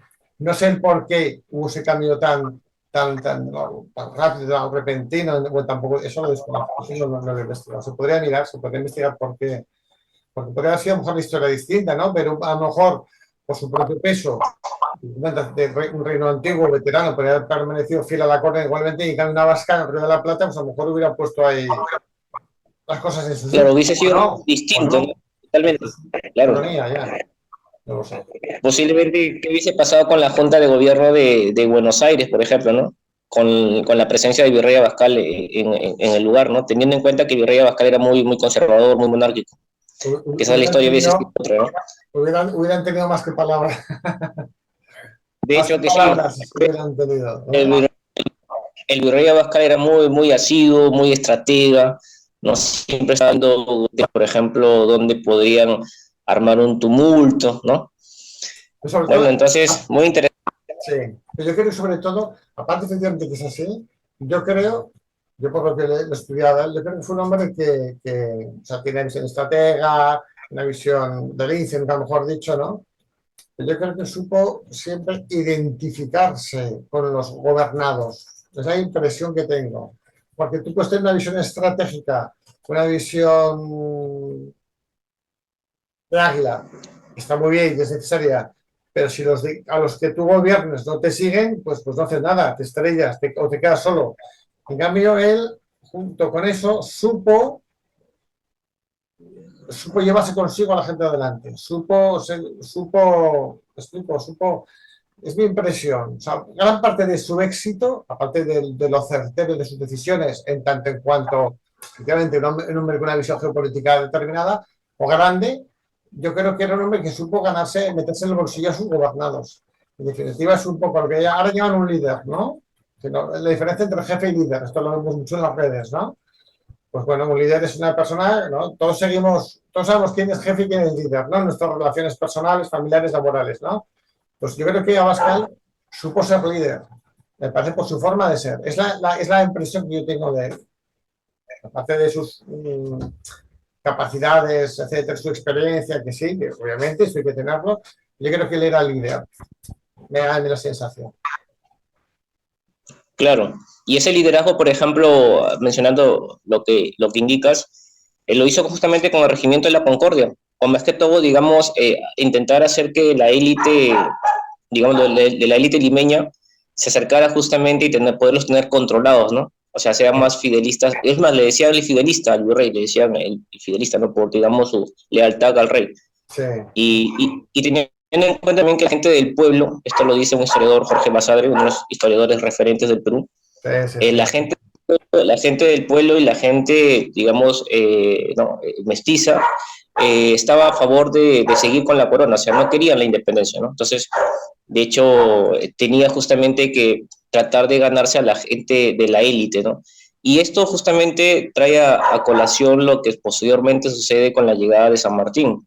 San Martín, cuando llega al Perú, en este caso su brazo derecho, Monteagudo, ejerce una campaña en contra de los españoles que estaban residentes en el Perú. Hay un punto importante de señalar acá, porque pese a la coreografía de nuestros países, en este caso la de Argentina, dice, nosotros peleamos contra los españoles, o más que todo, quizás en el contexto actual, uno va a Argentina puede ver que la población mayoritariamente es obviamente de una característica homogénea, ¿no? A diferencia del Perú. Pero en este caso, en aquel momento hace 200 años, el mayor grueso realista y de nobleza, que es importante acotar, la mayor cantidad de nobleza estaba en Lima, estaba en Cusco, mejor dicho, estaba concentrado en el Perú, tanto que era mucho más que la de Nueva España. Correcto, más de 100 títulos de Castilla. Por supuesto, por supuesto. Aparte de ello que, claro, de hecho la población española, criolla o mestiza era minoritaria frente a la indígena, que siempre fue el grueso, ¿no? Pero era mucho más esta cantidad de pobladores que estamos hablando que la del Río de la Plata, ¿no? O que incluso la de Nueva Granada, ¿no? Que es el Virreinato del Norte. Entonces, bueno, acotar para ver el contexto, ¿no? Digamos, del peso que tenía en ese momento el Perú.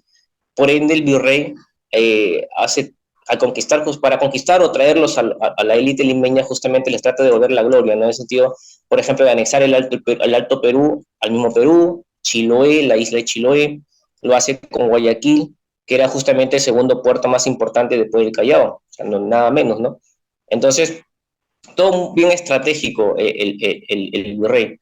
Y bueno, por eso es que Monteagudo, en el año 2021, perdón, ejerce esta represión 2021-2022 contra los españoles y los expulsa. O sea, fue una masacre, ¿no? O sea, un desastre también lo que hizo, porque al expulsar a la élite española o a los españoles, a los empresarios españoles, ¿no? Comerciantes, prácticamente deja céfalo al Perú, ¿no?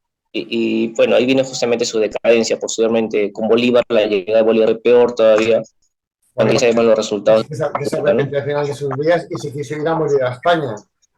Supongo que la gente lo sabe. Quiso ir a Por morir supuesto, a España. claro. Después de que ha montado usted aquí, ahora se quiere quedarse aquí, hombre. La que ha montado. Bueno, pero es que es así, es así. Yo creo que al final los cambios históricos son los que son. Y yo creo que las Américas sí o sí iban a independizarse, iban a moderar, pero deberían de haberlo hecho como lo proponía el conde de Aranda, el 14º conde de Aranda, ¿no? Pero, es decir, era pues bueno, una especie de emperador de las Américas en España, era el rey de la España peninsular, y luego un rey de Nueva España, un rey de Perú, un rey de aquí, un rey de aquí, ¿no? Bueno, un poco lo que hizo Portugal en Brasil, que debido por las circunstancias lo hizo, no tanto porque le interesaba, sino porque, bueno, le convenía de algún modo, y después, pues, se quedó como se quedó. Pero bueno, al final el Brasil, bueno, estuvo a punto, ¿no?, de llegar a su teoría monárquica, ¿no? Y de hecho, yo siempre me planteo, ojo,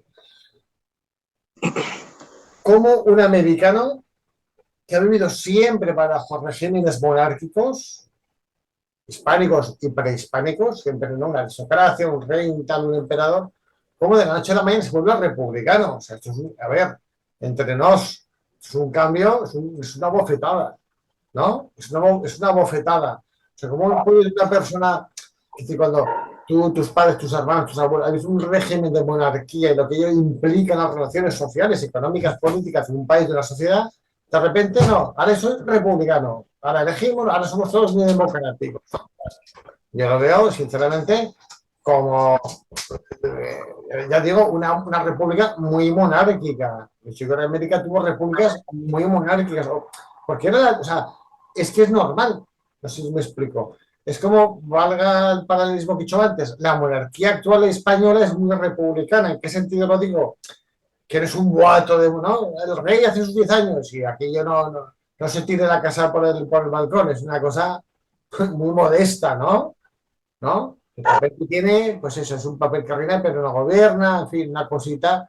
Plantearse hoy día monarquía república en España es ridículo, porque más republicana que una monarquía, poca cosa hay. No sé si me estoy explicando, me voy un poco por los charros de Úbeda, pero a mí me llama la atención, o sea, mejor dicho, no me extraña que las repúblicas peruana, mexicana, ¿quién manda en esas repúblicas? ¿Quién está al frente? Lo que os digo, quienes firmaron la constitución del Perú fueron los mismos que estaban dando los donativos por el amadísimo rey Fernando, cautivo del tirano de la Europa. Los mismos, los que se puede ver. Son los mismos en 10 años, 15. ¿Cómo han cambiado de opinión? No hablamos de los hijos o de los nietos, no, hablamos de los mismos. Los mismos. Claro, más que república suena a, bueno, bueno, ya, el caso del Perú es distinto, insisto. Yo creo que el Perú, la independizaron no se independizó, sinceramente. Pero el Perú, este señor, entre San Martín por un lado y Bolívar, al final dice, bueno, pues vale, venga, ¿dónde hay que firmar? Pero en el fondo de su corazón, son monárquicos en el sentido, bueno, de una cosmovisión de la vida. Y en Nueva España exactamente igual. ¿Quiénes son republicanos? Pues los que dicen los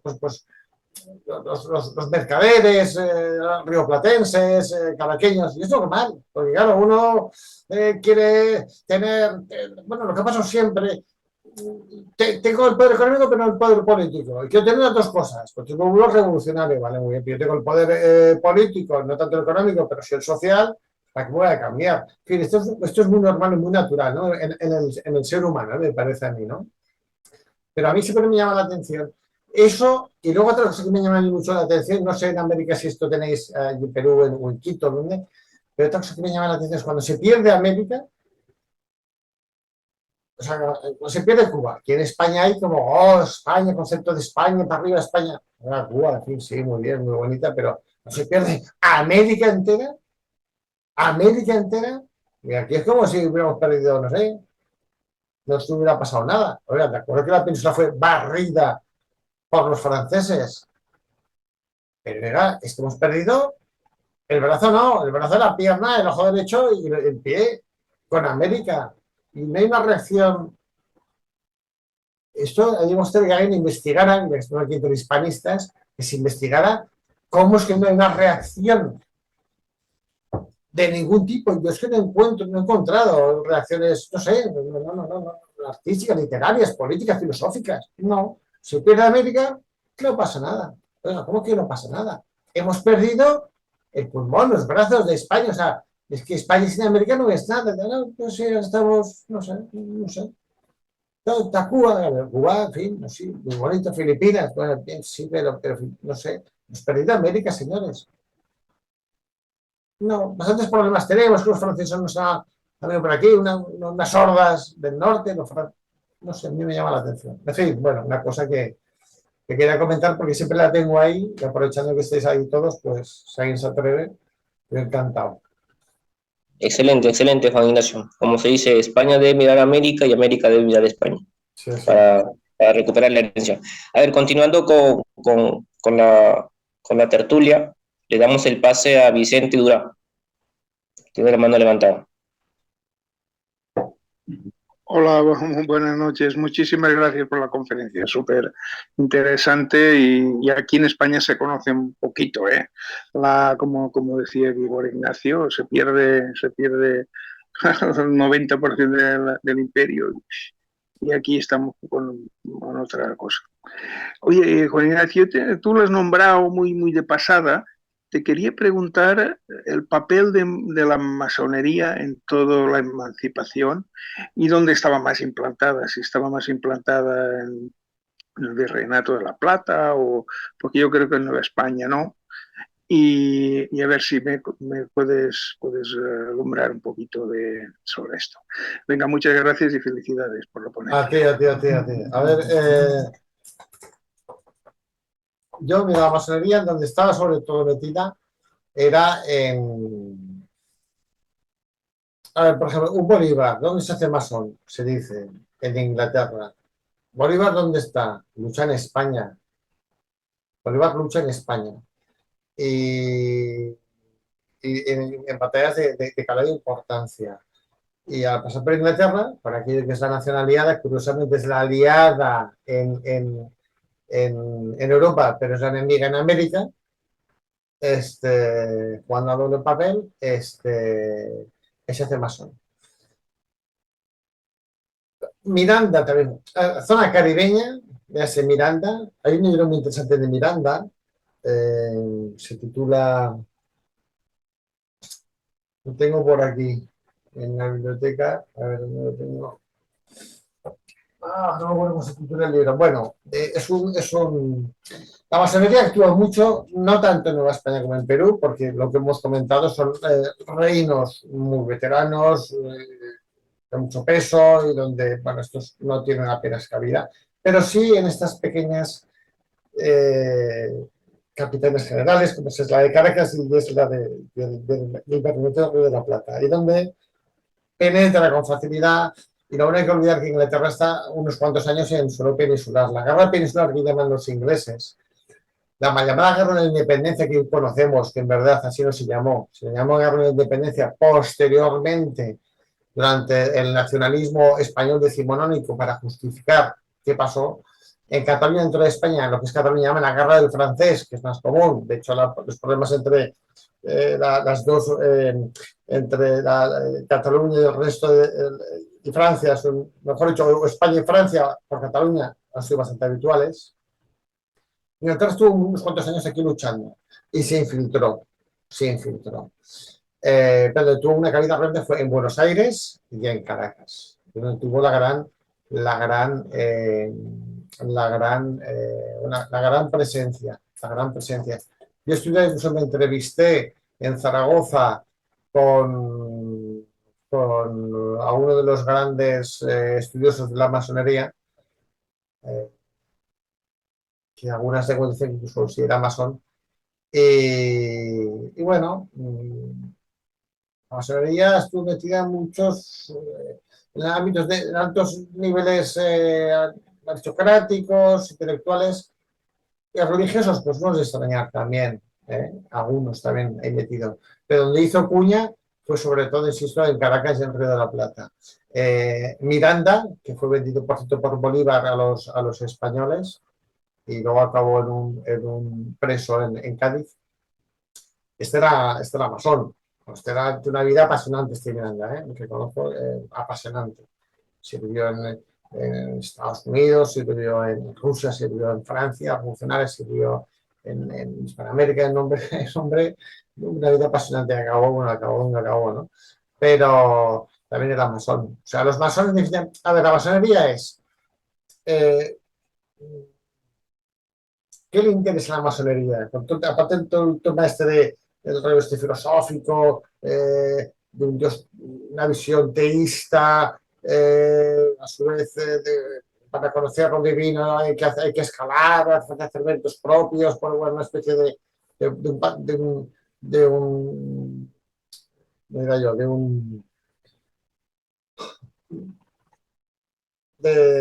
bueno, no sé ahora mismo el nombre, pero tienen un nombre concreto bueno, especie, es como la religión cristiana, ¿no? Digamos que Dios era todo absolutamente, pero igual no, aquí eres tú quien debe de ir poco a poco, pues, por etapas y ascendiendo. Bueno, pues los ingleses con esa visión práctica que tienen visitada la francesa, la idea es quedarse con el comercio americano, que ya lo tenían, de hecho el 80% del comercio era de contrabando, ya en esta época y antes, el 80%, pero querían el poder total económico. La masonería en este sentido viene muy bien. Entonces, ¿dónde se introduce? Donde puede, y donde puede sobre todo es en Caracas y en Buenos Aires. No sé si he contestado tu pregunta o me he extendido o me he ido un poco por las ramas. No, todo, sí, está muy bien, lo explicas fantásticamente y te doy las gracias por tu tiempo. Venga, gracias. Gracias Vicente, gracias Juan Ignacio una vez más. Va a continuar el compañero Chegao. Hola, buenas tardes, señor Juan. Yo soy de México. Hay ciertas preguntas, señor. Son dos nada más. ¿A quién corrimos? O sea, se supone cuando se independiza, ¿qué es el perfil de la persona que se fue de Nueva España, que se fue de Perú? ¿Por qué? Porque muchos cuando lo juzgan en los juicios eclesiásticos, a mucha gente, ellos se denominan españoles americanos, otros hispanos jurídicamente, y se les va a juiciar así. ¿Qué perfil tenían? Después, si hubo igual, porque aquí en Guanajuato se le solicita que la persona que no esté de acuerdo con la independencia o con el emperador Iturbide, que tiene 24 horas para abandonar Nueva España. Si hubo algo así en Perú. La primera pregunta, perdón, y gracias por las preguntas. La primera es, la primera hace referencia, no me quedó muy claro la primera pregunta, perdón. ¿Cuál es el perfil de la persona que se fue de Nueva España o que se fue de Perú? Porque muchos se denominan españoles americanos, otros hispanistas. Sí. ¿Cómo saber qué perfil tenía la persona que se fue de aquí?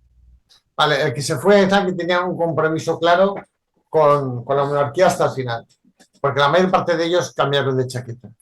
Aquí, por ejemplo, en España, y es un fenómeno muy natural. Lo que me encanta de la historia es que el ser humano es exactamente igual siempre, en todas las épocas. Es igual, es igual. O sea, no vamos a la época, la cultura, el idioma, la raza, da igual. Es exactamente igual, se comporta igual. El sentido es universal, en lo bueno y en lo malo. Entonces, en este caso, la gente cambia de chaqueta, o sea, cambia de bandera. Entonces, si yo estoy hasta el final como un Olañeta en Alto Perú, obviamente ahí van a por mí, porque estoy hasta el final. Cuando ya la causa republicana está clara. Ahora, al principio, pues no. Un poco lo que comento. Los europeos españoles, los europeos españoles sí que no se los quitan de en medio. A no ser que haya una reconversión muy fuerte, que hay casos, en general se van. Claro, desperseguido, te sientes, claro, no tienes nada que hacer, ni política, ni económica, ni me voy de aquí, no me quieren, pues me voy. No me quieren porque los que mandan no me quieren, no es que no me quieran los de al lado, sino que, bueno, y también porque como todo ha cambiado, pues antes éramos muy amigos, yo resulta que soy enemigo, mira, mire, yo soy de siempre y usted también, pues que, bueno, ha habido lo que ha habido y tal. Estos sí que se van, ¿vale? Pero hay otros que se quedan, por supuesto que se quedan. Pero el español europeo sí que le invitan a marcharse, le invitan a marcharse. Y la segunda pregunta, perdón, ¿cuál era la segunda pregunta? ¿Cuánto tiempo le dan? Porque aquí en Guanajuato hay un documento donde les solicitan que tengan 24 horas para irse, para agarrar todas sus cosas, todo lo que puedan y que se retiren. ¿Pero en qué momento, en qué año? Quiero decir, a partir de cuándo. 1821, cuando Iturbide. Nada más quiero ver si eso mismo pasa en Perú. Si le dan la misma oportunidad de que tienes 24 horas para abandonar el Perú. Ya, no lo sé, no creo, 24 me parecen muy pocas y más en la época en la que estamos, muy pocas para abandonar nada a nadie. O sea, que ¿no? Hoy día ya es escasísimo, hace 200 años me parece una barbaridad en el sentido. Es una forma de decir, vete con lo puesto, que ya me quedo yo con todo lo tuyo. Hacienda es todo, me lo quedo todo para mí. Si no te fusilo, ¿no? Es una forma de decir, oye, bueno, un robo, ¿no? A mano armada, nunca mejor dicho. No lo sé, yo exactamente siempre cuando pasó esto, no lo sé. No lo sé, pero sé que España peninsular se vio obligado a marcharse, en su mayoría, otros obviamente no. Pero entonces, si no te marchabas, tu perfil ya iba a ser un perfil bajo. Y hablamos de un aristócrata, con lo que ha tenido, dejar de serlo, y bueno, soy aristócrata, pero en verdad no me sirve para nada.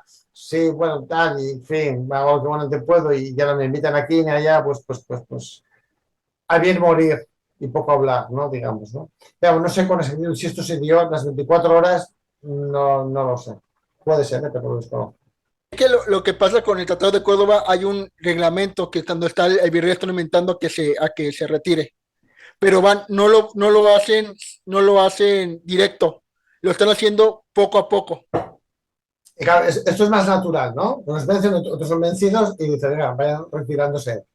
Poco a poco se van retirando. Claro, eso es una 24 horas, es un poco decir, una atraco en armada, claro. O se va, o le mata. Voy a quedar con todos los suyos exactamente igual. Tiene la opción de vivir sin nada, pero vivir. Pero si se queda aquí, pues bueno, que va igualmente dicen, usted pierde la vida, ¿no? Pues no lo sé. Gracias, ¿eh?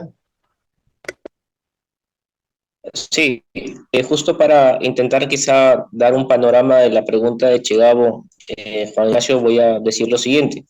Mira, el virrey Abascal es el antepenúltimo de los virreyes, después le sigue Pezuela y al final fue La Serna.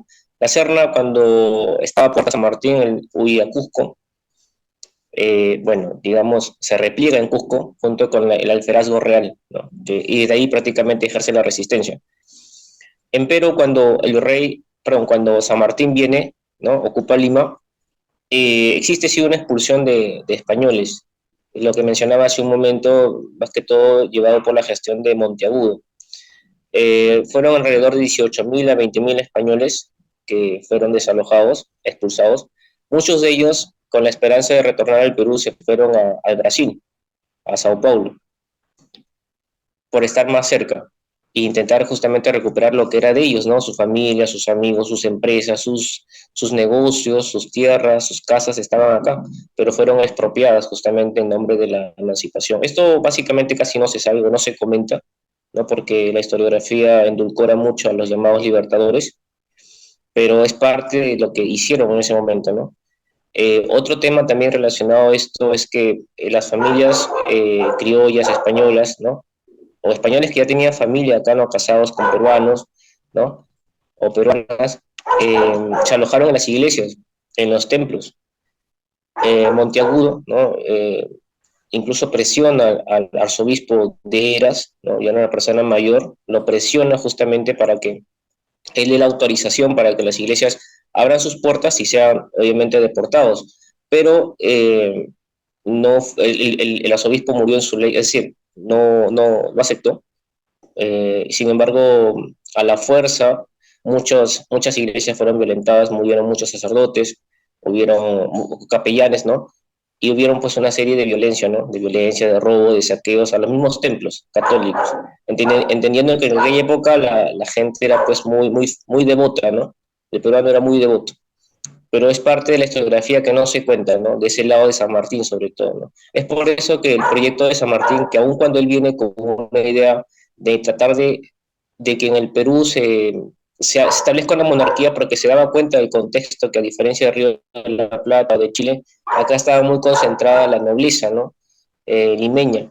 Entonces, él propone justamente este proyecto para el Perú, pero lamentablemente fracasa justamente por las gestiones que hacía Monteagudo, ¿no? Y que hasta cierto punto él también autorizaba, por este tipo de gestiones, este tipo de maniobras en las cuales se mataba o se expulsaba en este caso a los españoles, ¿no? Y esto trae una consecuencia que el Perú nuevamente, como lo dije, el Perú queda acéfalo, ¿no? Y pues viene todo un desastre, ¿no? Con Bolívar es peor porque Bolívar, aparte de lo que hizo San Martín, él desconoce la nobleza, ¿no? Que estaba alojada en Cusco, el Ferazgo Real, quita, digamos, los títulos nobiliarios, ¿no? De los cuales ellos habían gozado en la República con el Pacto Toledano, desde el Pacto Toledano del Virrey Toledo, y aparte de ello también desconoce los derechos de los indígenas, ¿no? Que era un factor muy importante en el sentido de que ellos pese a todo lo que había pasado, incluso en la época de las reformas borbónicas, ellos conservaban en los ayllus, en las comunidades, sus derechos sobre las tierras, pero Bolívar los desconoce. Bolívar prácticamente crea una república, ¿no? Junto con los criollos que le acompañaron, ¿no? Que desconoce los derechos de los indígenas, de los nativos, de los naturales. Ellos incluso existe indicios, existe fuentes de que hicieron denuncias a Bolívar, pero ya prácticamente sus derechos estaban abolidos, entonces no sabían, o no, mejor dicho, no tenían una voz dentro de la justicia que les haga prácticamente valer sus derechos, ¿no? Que quedaron prácticamente hechos de lado, ¿no? Por parte de una república que los invisibiliza. Bueno, es parte de la historia, pero tratar de responder la pregunta del compañero de México, ¿no? Eso quería mencionar. Pues, es que Gracias. abundando en lo que tú comentas, claro, el indígena estaba defendido por las leyes de India. Sin embargo, la república, claro, hecha a la medida europea y con un componente, yo diría, bueno, muy propio con el 19. Y si se me apura un poquito, bueno, pues racista, fuerte, pero es verdad, un desprecio absoluto. Es decir, aquí, ¿quién manda ahora? Aquí manda el que tiene dinero. Tiene dinero y tiene ciertos conocimientos intelectuales. Y ya está. Y de ahí para abajo, nada. O sea, de hecho, ¿quién manda que tiene un varón, de más de 25 años, pues de para abajo nada, y con una renta superior a tal? El resto, como no aporta económicamente nada a la República, no puede aportar nada, con lo cual se queda fuera de ese nuevo orden, pues la inmensa mayoría de la población, con lo cual no sé qué es mejor, ¿no? Si me quedo con el régimen anterior, donde en fin, contaban más o menos conmigo, pero yo tenía claro quién mandaba y quién dejaba de mandar, o unos señores que de repente dicen que eso, tienen la verdad absoluta de las cosas y que quienes tienen nuevas razones, estos que tienen estas posibilidades, o si no estás fuera por completo. Los indígenas efectivamente pierden. Por eso luchan a favor de los ejércitos realistas durante toda la guerra civil hispanoamericana. Luchan porque se lo están viendo. Se lo están viendo lo que les está pasando a ellos en aquellos territorios donde van venciendo los republicanos, sino en toda América. O sea, se lo ven. Sí, sí.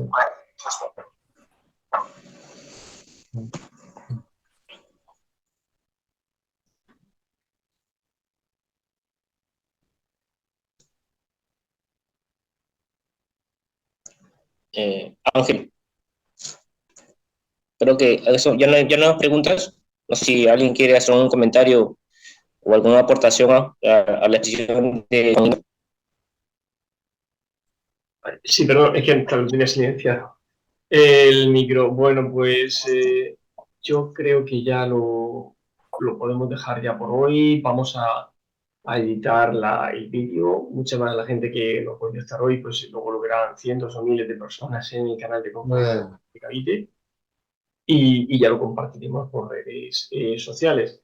Agradecer a Santiago Rubalcaba de Dionisio Incayupanqui y a todos los compañeros que han intervenido y por supuesto a ti, a Juan Ignacio Vargas y por la ponencia y por lo que hablamos, ¿no? Seguir colaborando e intentar hacer algo también por Barcelona o por algunas ciudades cercanas, ¿no? Cuando queráis. Entonces seguimos trabajando en conjunto y ya está la próxima conferencia que será el viernes que viene. Fantástico.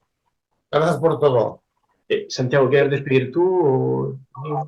Sí, si quisiera despedir la ponencia. Primero agradeciéndole a Juan Ignacio por la amabilidad. Desde el primer momento en que yo lo contacté por LinkedIn, se mostró